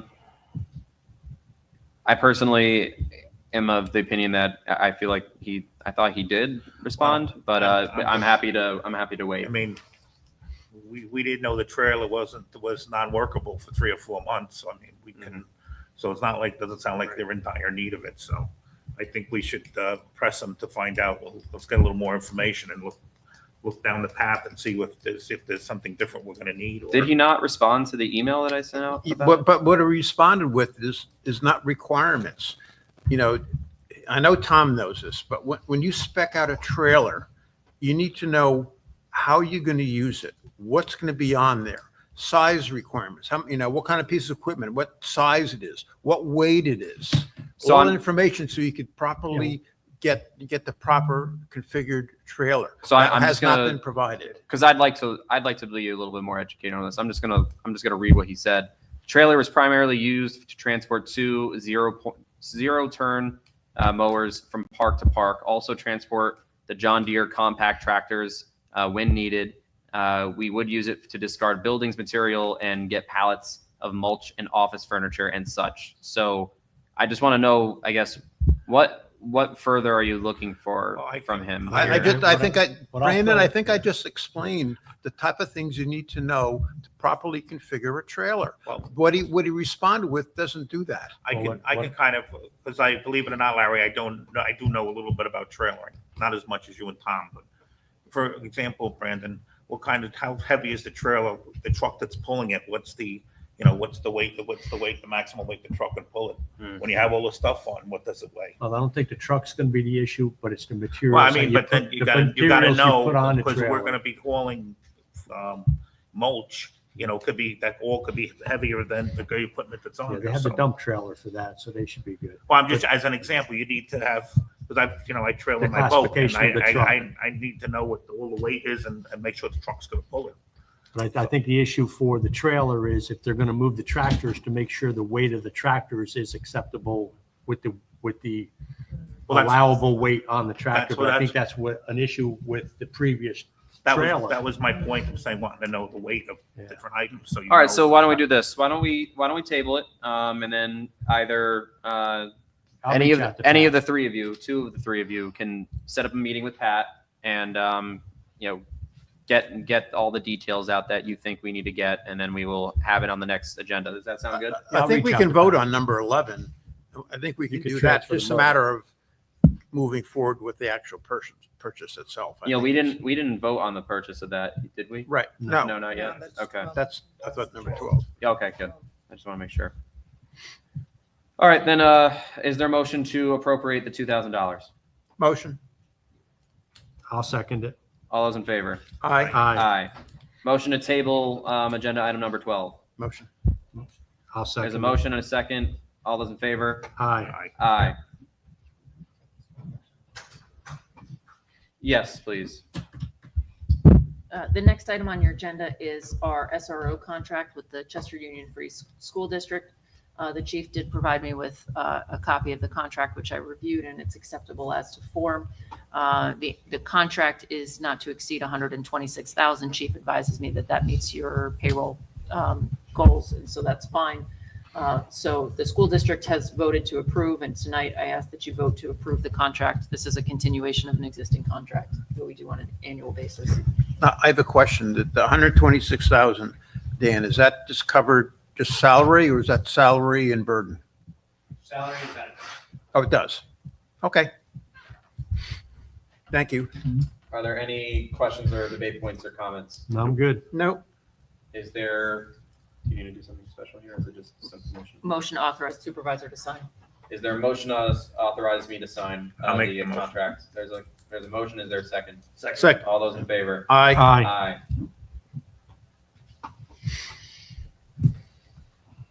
All right, resolution to purchase, so we should be on the same page here. We went over this many, many times in the last the work session here. Is there any question or debate point about the tarps? We getting 3 or 4? Jesus, Tom. 4. Okay. 4 tarps. Okay. I needed to laugh. I was a little. You had to lighten it up a little bit. This close. It doesn't mention it. It doesn't mention it. here, It buddy. does on the, It doesn't have It doesn't. all right, all right, fine, Sorry. fine.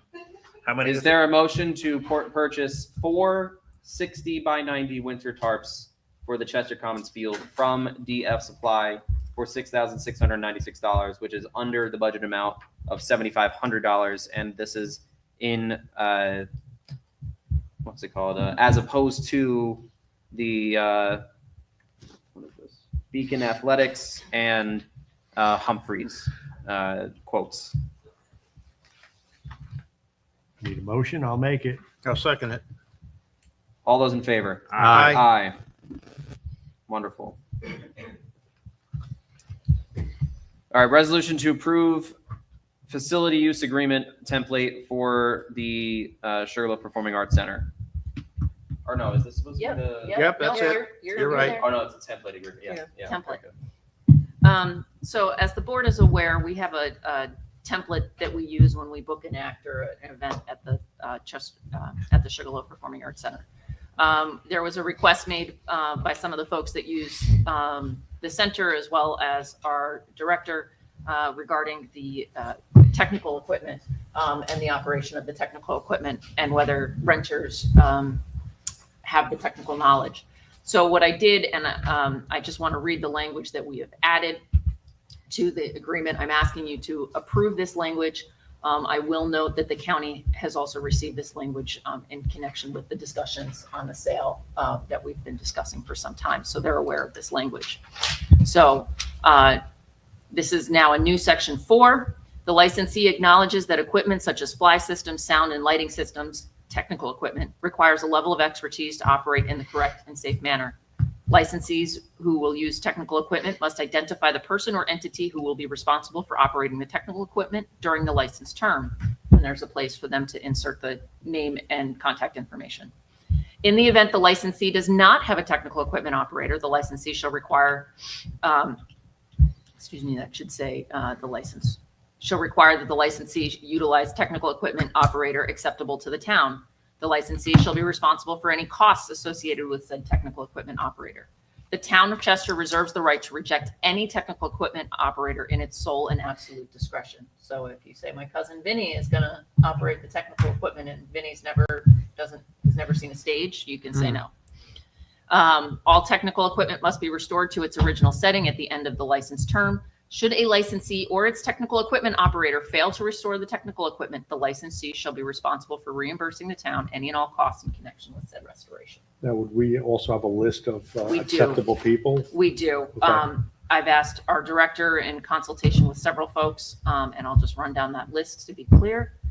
Diamond Grade Media is on the list, Aero Sound Company LLC, Key Studios LLC, I'm going to mispronounce this, Kipling Berezik, I'm going to mispronounce that, I apologize. Brian Greenspan, Paul Sicily were the list that was provided to me. That's subject to So change. these are all acceptable. Yeah, we went through. Effectively. Yep. And now, if there's a problem, they come off the list. Yeah, that's Right. all. No problem. I just want to make it easier for people that are coming, that they see a list, they can Correct. pick off that list if they don't have their own person. Correct. So we do have this list, and like I said, the county was given this language as part of our discussion, so this is not news to the county. Right. Right. And I'd like to thank, first of all, Jake Gardner, who is a Chester resident, for helping to bring this to attention, as well as Matt Amatosian from Time Grade Media and the Sugarloaf Arts Collective for working with us on it, as well as our staff, obviously, for working with us on it. This is a, regardless of whether or not the county has this or we continue to keep it, it is a very important part that this town did not have in its facility use agreement, let alone an actual facility use agreement for a very long time. So this basically, the ultimate goal of this language being added is to cut down on the liability that the town incurs, from having people use the facility. Before we just didn't have the protection, but this language will protect us, will protect our promoter, and will protect all the equipment that is in the facility. Are there any questions or comments or debate points on this? No, I'm good. Now, All right, seeing none, is there a motion to approve the facility use agreement template for the Performing Arts Center? I'll make the motion. second. All those in favor? Aye. Aye. All right. So the sale of the Sugarloaf Performing Arts Center to Orange County, as we all know, we've been talking about this for a little about a year now, almost a year now. Yeah, almost. Just under, and we've kind of come to sort of the end of the line here. We've been in negotiation with the county, and we're basically done with the terms, and this resolution would be subject to agreement to the form of the agreement with the county and such, and of course me signing the dotted line. But we have come to an agreement on the price and the most of the terms here. Are there any comments from the town board on this? I think we're ready to go. Yeah, we talked to it at length. All right. Liz, do you have anything to Yep. for here? Before I read the resolution, which I've previously circulated and is available on the town's website under the agenda items, I did want to read a statement to the board. I have spoken with each of you about this statement before I read the resolution. For the past several months, I've been working with the town board, the town comptroller, and the Orange County Attorney's Office to negotiate the sale of the Sugarloaf Performing Arts Center. These efforts have included crafting a restrictive covenant to maintain public use in perpetuity and to ensure a smooth transition for the acts that use the Performing Arts Center. I had previously advised this board and the public that the sale was subject to a permissive referendum citing New York State Town Law, Section 64, subsection 2. However, in the midst of preparing the necessary resolutions and notices, I have identified New York State General Municipal Law, Section 72H, which governs conveyance of real property between two municipal entities, which supersedes the requirements of Town Law, Section 64, which applies to the sale of municipal property to a private party. So to be clear, Town Law 64 is sale from a town or other type of municipality, village, county, city to a private party. Section 72H is municipality to municipality. In short, where property is conveyed from one municipality to another and maintained for public purpose, no referendum is required or authorized. This is confirmed by the opinion of the New York State Comptroller. See Section 1980 New York Comp Opinion 481. That being so, General Municipal Law, Section 72H authorizes the town board to convey a portion of the property either without consideration or for such consideration and upon such terms and conditions as shall be approved by such body. In our opinion, this section authorizes the town board to convey property no longer needed for town purposes for little or no consideration and without the conveyance being subject to a permissive referendum as required by town law, section 64-2, end quote. After consulting with the county attorney's office, we are both in agreement that GML 72H, not town law 64-2, applies to this transaction. Both of our offices overlooked this legal provision. I apologize to the board and to the public for that oversight. I know transparency is of paramount importance to this administration and that Supervisor Holdridge and the town board relied on my initial advice when discussing the sale of this plaque publicly. They did so in good faith. From a legal perspective, this board could have simply voted to accept the sale without public input after the county's legislative vote. It did not do so. Instead, in his ever-dogged pursuit to involve the public, the supervisor held multiple open meetings where the public could ask questions of both him and County Executive Newhouse. In addition, there were myriad of conversations with various stakeholders. Each of these questions and conversations were carefully weighed, and in many cases, provisions were added to the draft agreement between the town and the county to address specific recommendations by the public. This effort far exceeded what the law requires for the sale of municipal property and gave the public a far greater opportunity to have input on the sale compared to what is required by law. Through both the town and county's efforts, we have crafted an agreement that preserves the slack as public use, recognizes the longstanding events, and provides for a smooth transition between town and county ownership. This would not have been accomplished without that public input and could not be accomplished through a permissive referendum. I thank the board and the public for its consideration and once again, apologize for my oversight as to the process. So, with that said, I have prepared a resolution for the board's consideration. Thank you for the statement, but just in layman's terms for the public, before there was a required. So we, both the county attorney's office and my office, town law 64 governs when a town sells unneeded property. You have vacant property, you don't need it, you declare it surplus, you could sell it. And that happens not too terribly often, but the provision is there. When a town or any municipality sells property to a private party, they have to get adequate consideration, meaning they have to get a reasonable purchase price, and it is subject to a permissive referendum. In finalizing the documents for this evening and verifying that I made sure I checked all the boxes I had to check, I came across 72H, which is under your general municipal law.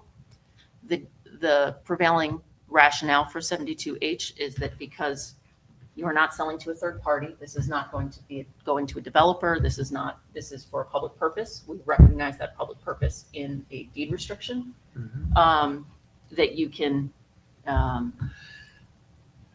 it's not subject to permissive referendum because effectively you're not taking it out of that public use. So for example, an example of such sales that I found a lot in the research, and I spent several hours researching it to make sure that that was the case. A town wants to sell spare property to give property to a fire district. That would be covered by GML 72H because it again it's going from public purpose to public purpose. So it is my opinion, I have confirmed this with the county attorney's office, they are in full agreement that 72H is the appropriate statute and that there is no permissive referendum. So I will read the resolution that. Their office didn't No, have any knowledge of this as I well. don't understand that because they just purchased a school. You would have thought that was. they were the coming same. from a different mindset. Okay. And in most of my transactions have been, and honestly, all of my municipal transactions that I have done, and I've done several, have been to a private party. So it's just, you have that Yeah, mindset. It was always there. That's my No problem, mindset. Yeah. I think we've done our due diligence that everybody has had an opportunity to speak on this. So, Yes. moving forward, Can I Nothing's have gonna a attorney-client privilege? Sure. Is there a motion? I'd like to motion. I'll second. All those in favor? Aye.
And the other one's got minor elements.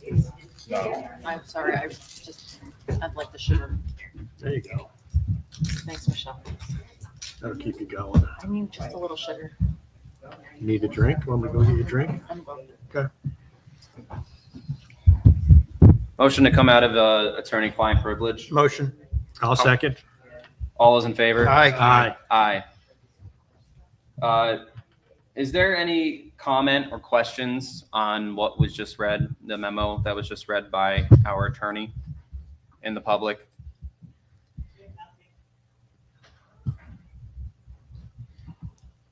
Okay. Nothing at all? No comments or questions?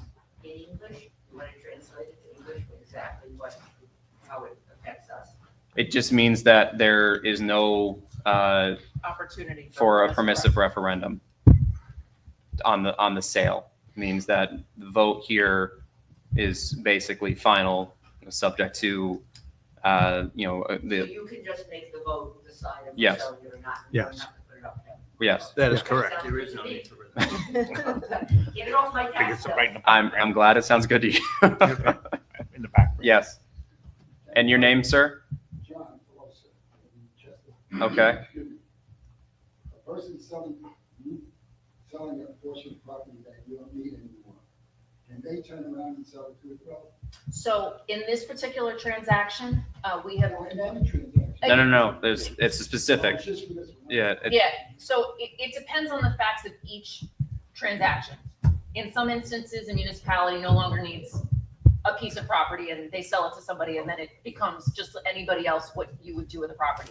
In this specific instance, the whole purpose of the sale is to continue the building as a performing arts center. So I've specifically been negotiating with the county attorney, Rick Golden, and his assistant, Donna Bedura, to include a restricted covenant that it will remain a public purpose. So in this case, the county can't flip it to a developer down the road. So, but again, each transaction is very fact specific. So on this one, again, it will remain public purpose. That was one of County Executive Newhouse's promises. He was here, 2 weeks ago? And he's, wants the restrictive covenant. So that we've worked on the language on that. So this will remain public.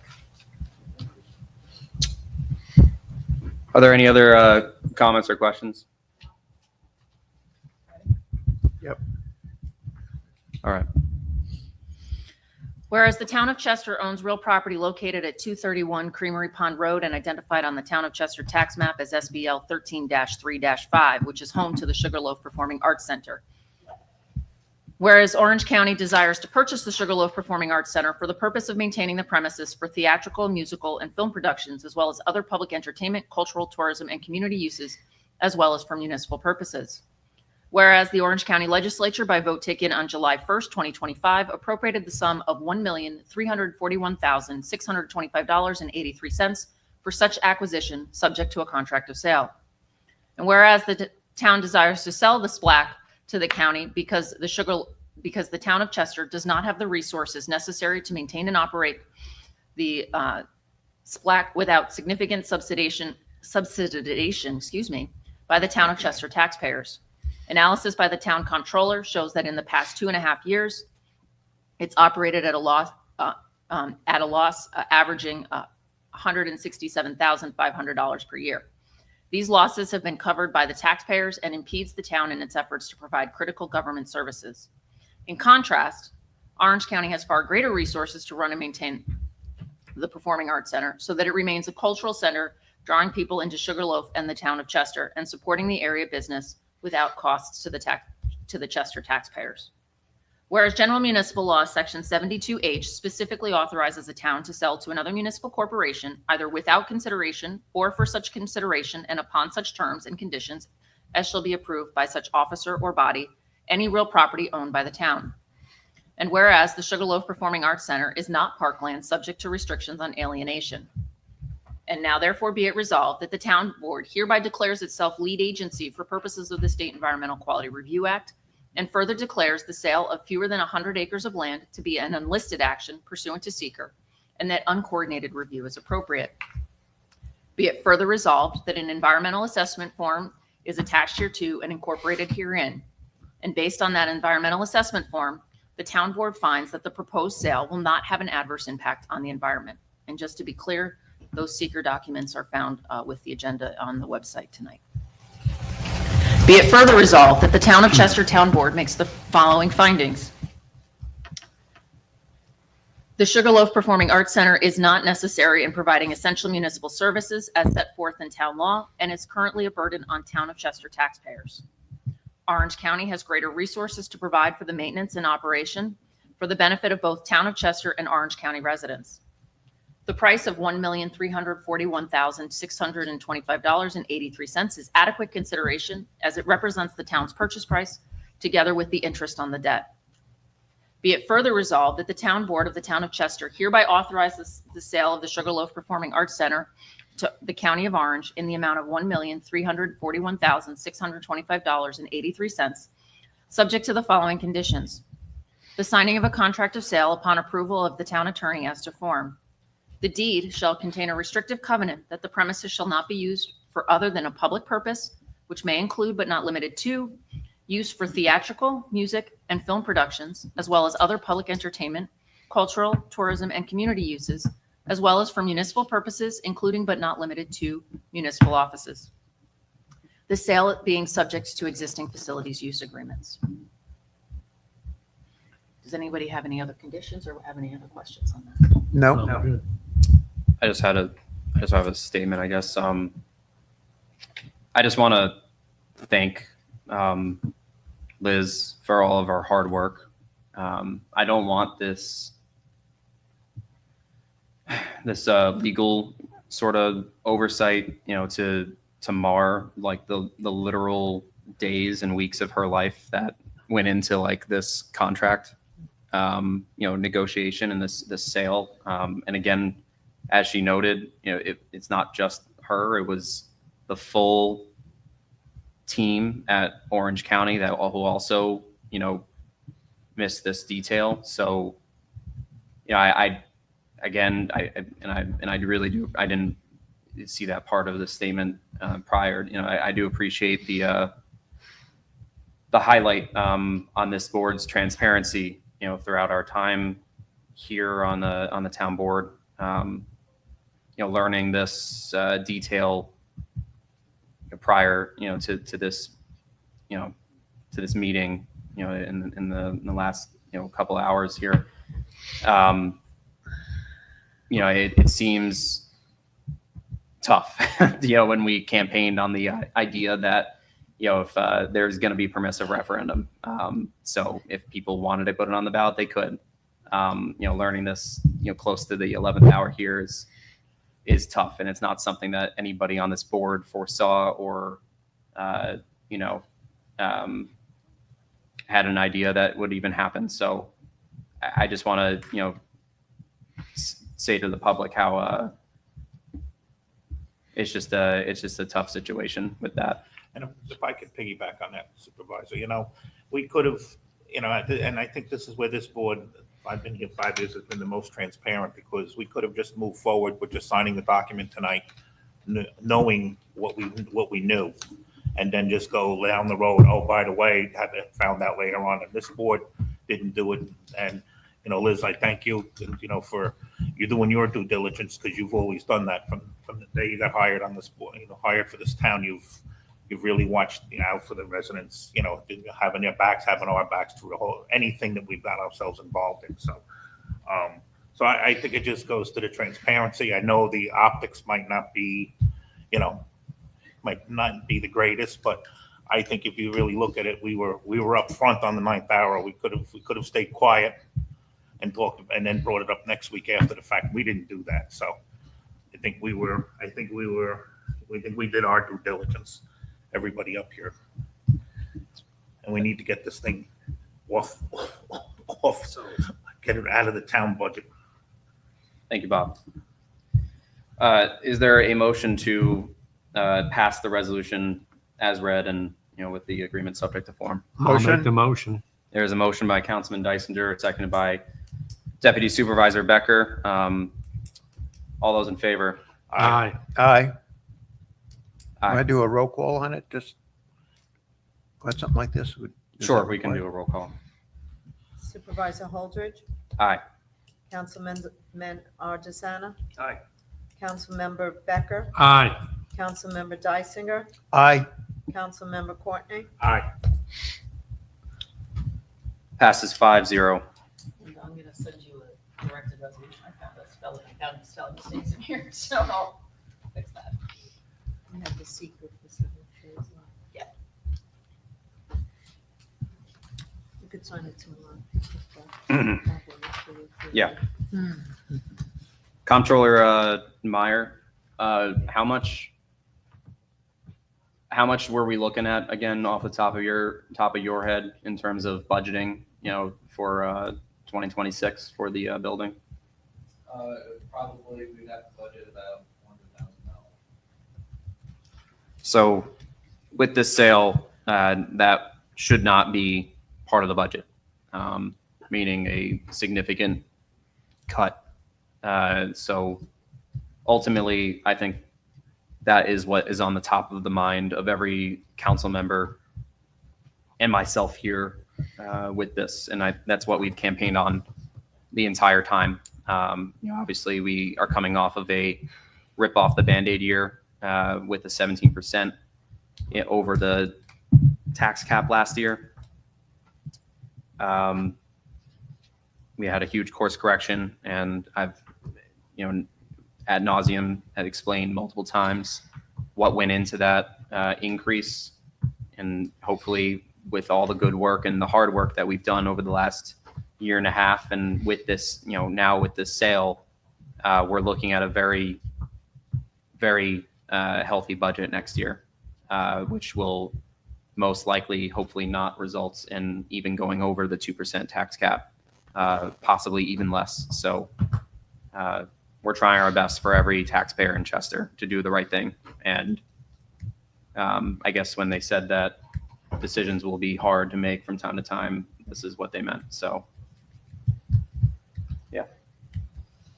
Supervisor, and if I just may, which is not reflected in the resolution, one of the things that I've been working on with the county attorney's office is the agreement has in it a provision for the transition from town ownership to county ownership.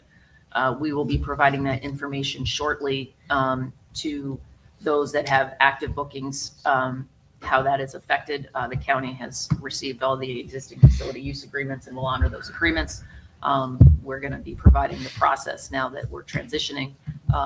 So we hope to have that in the next, as soon as we can. I'm hoping within the next week or so to have that finalized and out, so the public, if they want to continue to use the Sugarloaf Performing Arts Center, that they know how to do that during the transition and then following the closing.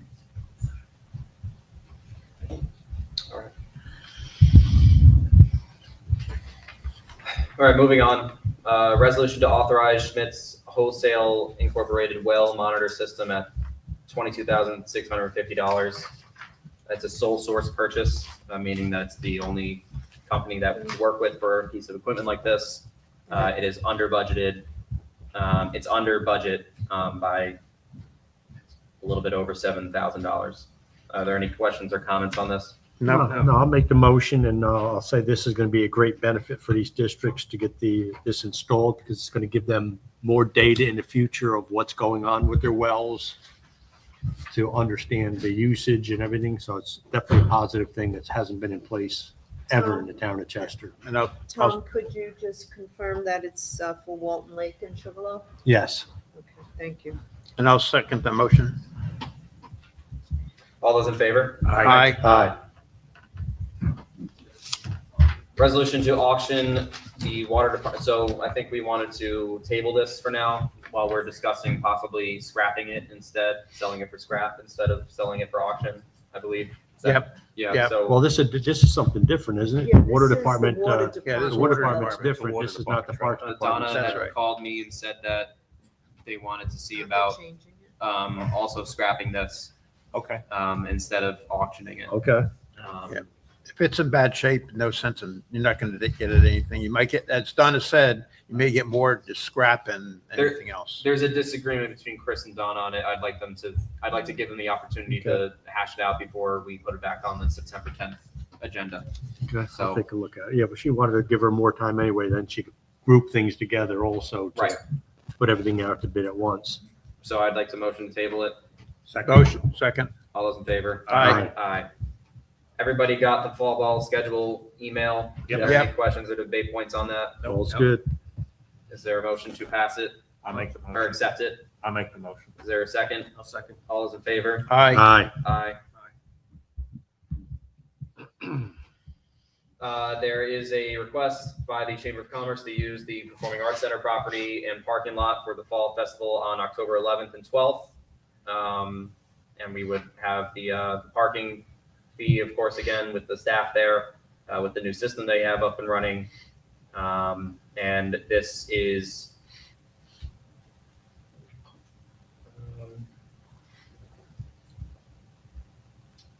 I feel like I might have, it's down here. Yeah. I ignore the second part of the description there. That's supposed to go with agenda item number 23. Okay. Is there a I was gonna motion? question that. Yeah, is there a motion to pass that request, to accept that request? Motion. I'll second. All those in favor? Aye. Aye. Aye. All right. Budget modification. Everybody got the email. We need $5,000 in the line for the Edmunds software. Yeah. Are there any questions or debate points on that? No. Is there a motion to pass it? I'll make the motion. Is there a second? Second. All those in favor? Aye. Aye. Everybody got the email from the comptroller on his education request to the Yes. GFOA fall seminar on October 9th. It's going to cost $100, and they're going to be talking about cybersecurity, budgeting, and managing under a 2% tax cap in rising cost environment. Is there any questions or debate points on that? Nope. Is there a motion to pass it? Motion. I'll second. All those in favor? Aye.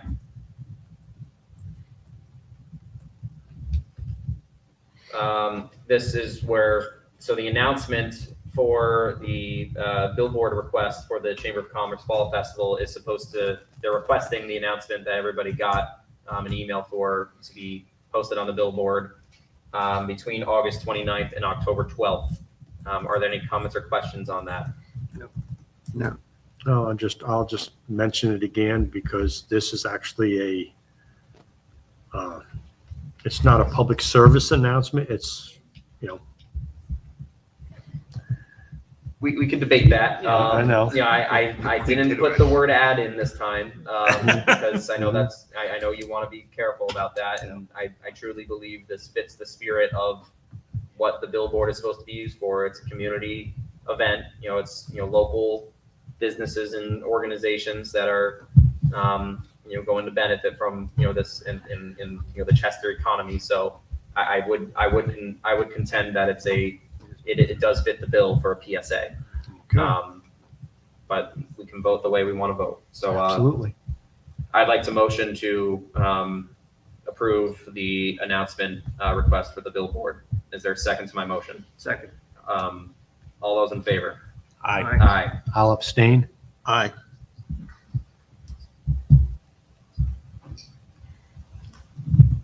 Right. I don't think there will be any new business coming out of executive session. So do we want to just put new business first? Yep. Well, I'd like to have an executive session for personnel, but it. Right, I know. Yeah, but, yeah, okay. yeah, you're gonna do the new business. That's fine. Okay. So everybody got the recommendation from You need a motion. Yes. the, what do you mean? You need a motion to move the new business up. Oh, sure. Is there a motion to move new business to the top of the agenda? I'll make the motion. Is there a second? I'll second. All those in favor? Aye. Aye.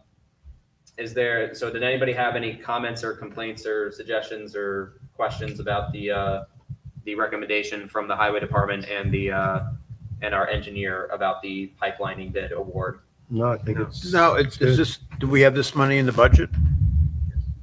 Yeah, this is a budgeted item. Okay.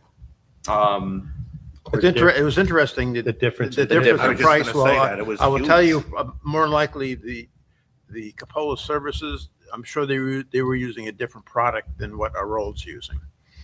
That's probably one reason for the difference, but Yeah, I'm for- good with Aroll. They've been doing pipelining for a long time, so. Yeah, the recommendation should be up on the website in the minutes, I believe, afterwards. But for the public's knowledge, we had two bids for this project. One was at, I think, 320,000 or something. 354. 367, I think it was. 367, okay. And then this one is $60,000. So it was literally like That's a a big difference. $250,000, $300,000 difference. 367, 154. So literally more than, 300,000 difference. right. So we're going with the much more fiscally responsible bid, we believe. Is there a motion to accept the bid? I'll make the motion. Is there a second? I'll second it. All those in favor? Aye. Aye.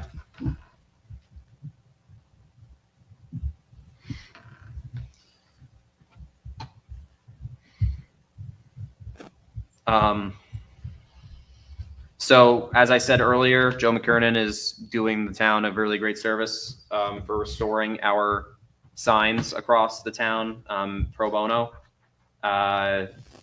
He had just asked about for the town hall sign specifically, we have gold lettering out there. And it's not like just paint. It's like there's like an actual material that makes the lettering. It's like stuck into the sign out there.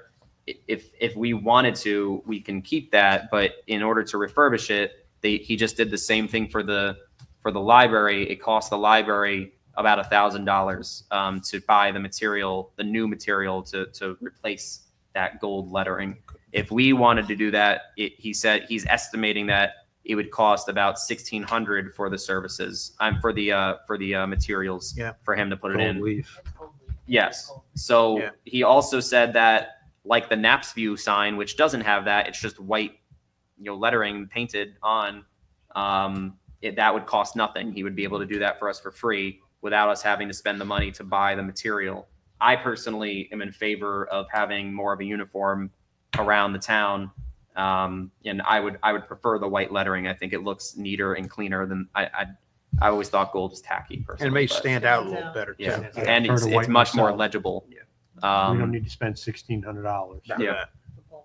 Right. So Especially when we have other bills to pay, like the library does. Yeah. oh Lord, From your, Could if you would resist. read my mind. yeah. Okay. Touche. Yeah. So we're all good on the white lettering. Yeah. Yep, Yes. we're good. Okay, great. I'll let him know.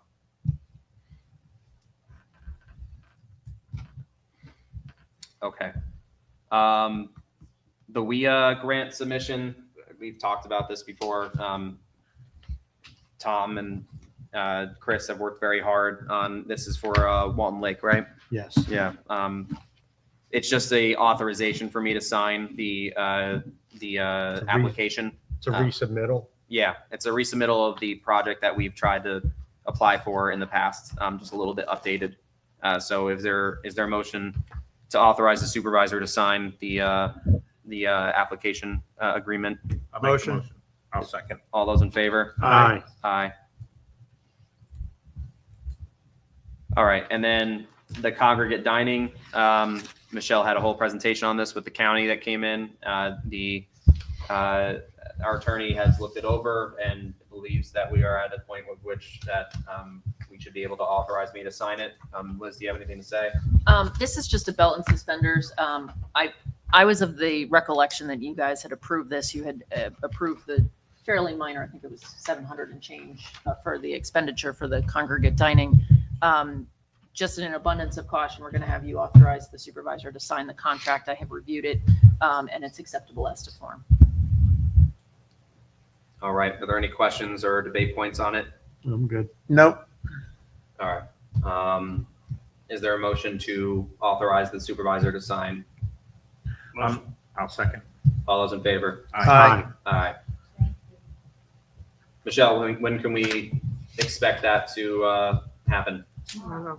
I'm just waiting for the county to come down to do the inspection and permit condition. So hopefully by October at the latest. Good.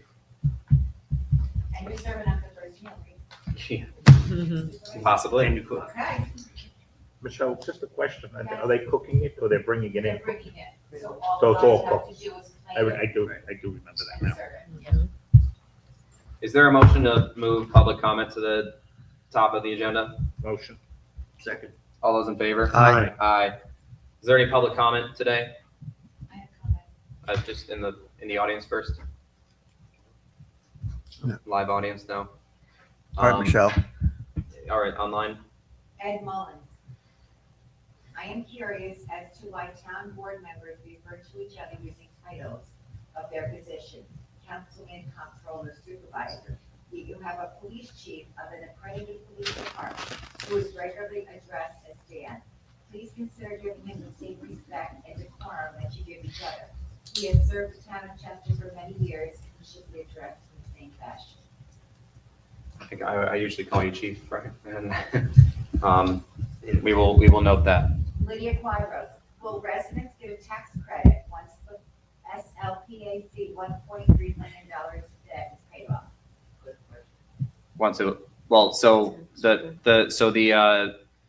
We are getting $1.34 million in return for the sale. We are about halfway through paying off the debt right now. So this I think we have 7 years left or something like that. So we are not allowed to pay off, There's a prepayment penalty. right, until for another year or two.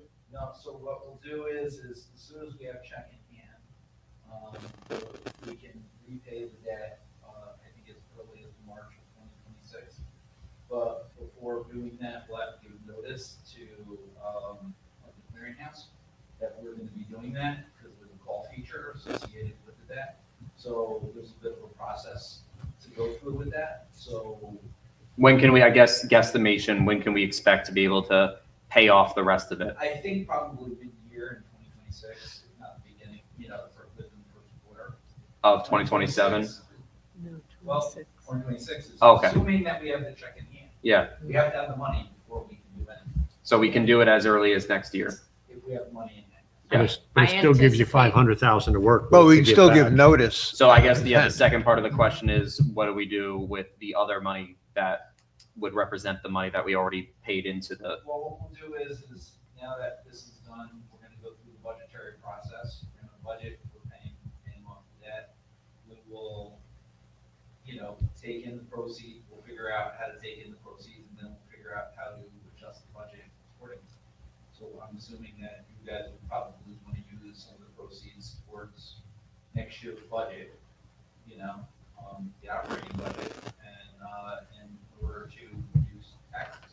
Mhm. Or reserve fund. Give Yeah. it back. Or we could set up, a reserve, some reserves, if you want to set up some reserves, it depends on what you want to do with it. it just to entertain the idea, if the town board wanted to literally give a tax rebate with the balance of the money left over from, paying off the debt, could the town board do that?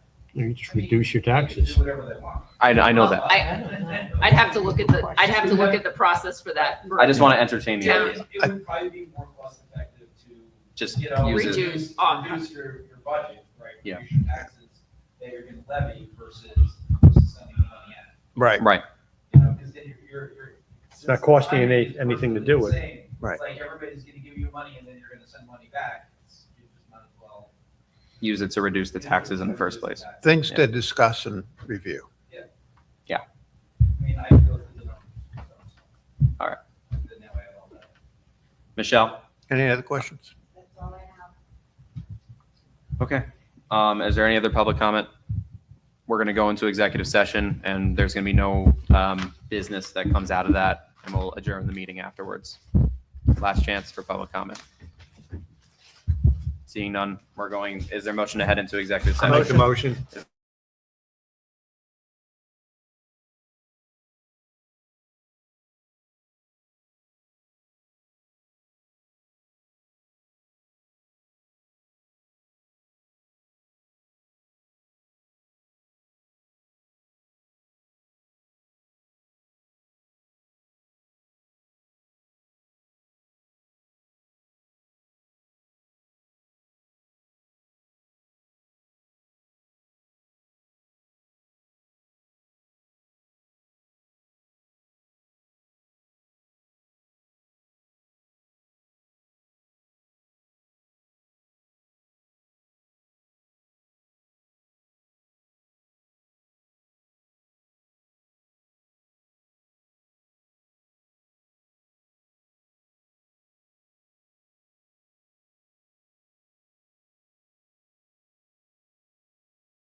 Motion to come out of executive session. Motion, Second. All those in favor? Aye. Motion to adjourn the meeting. motion.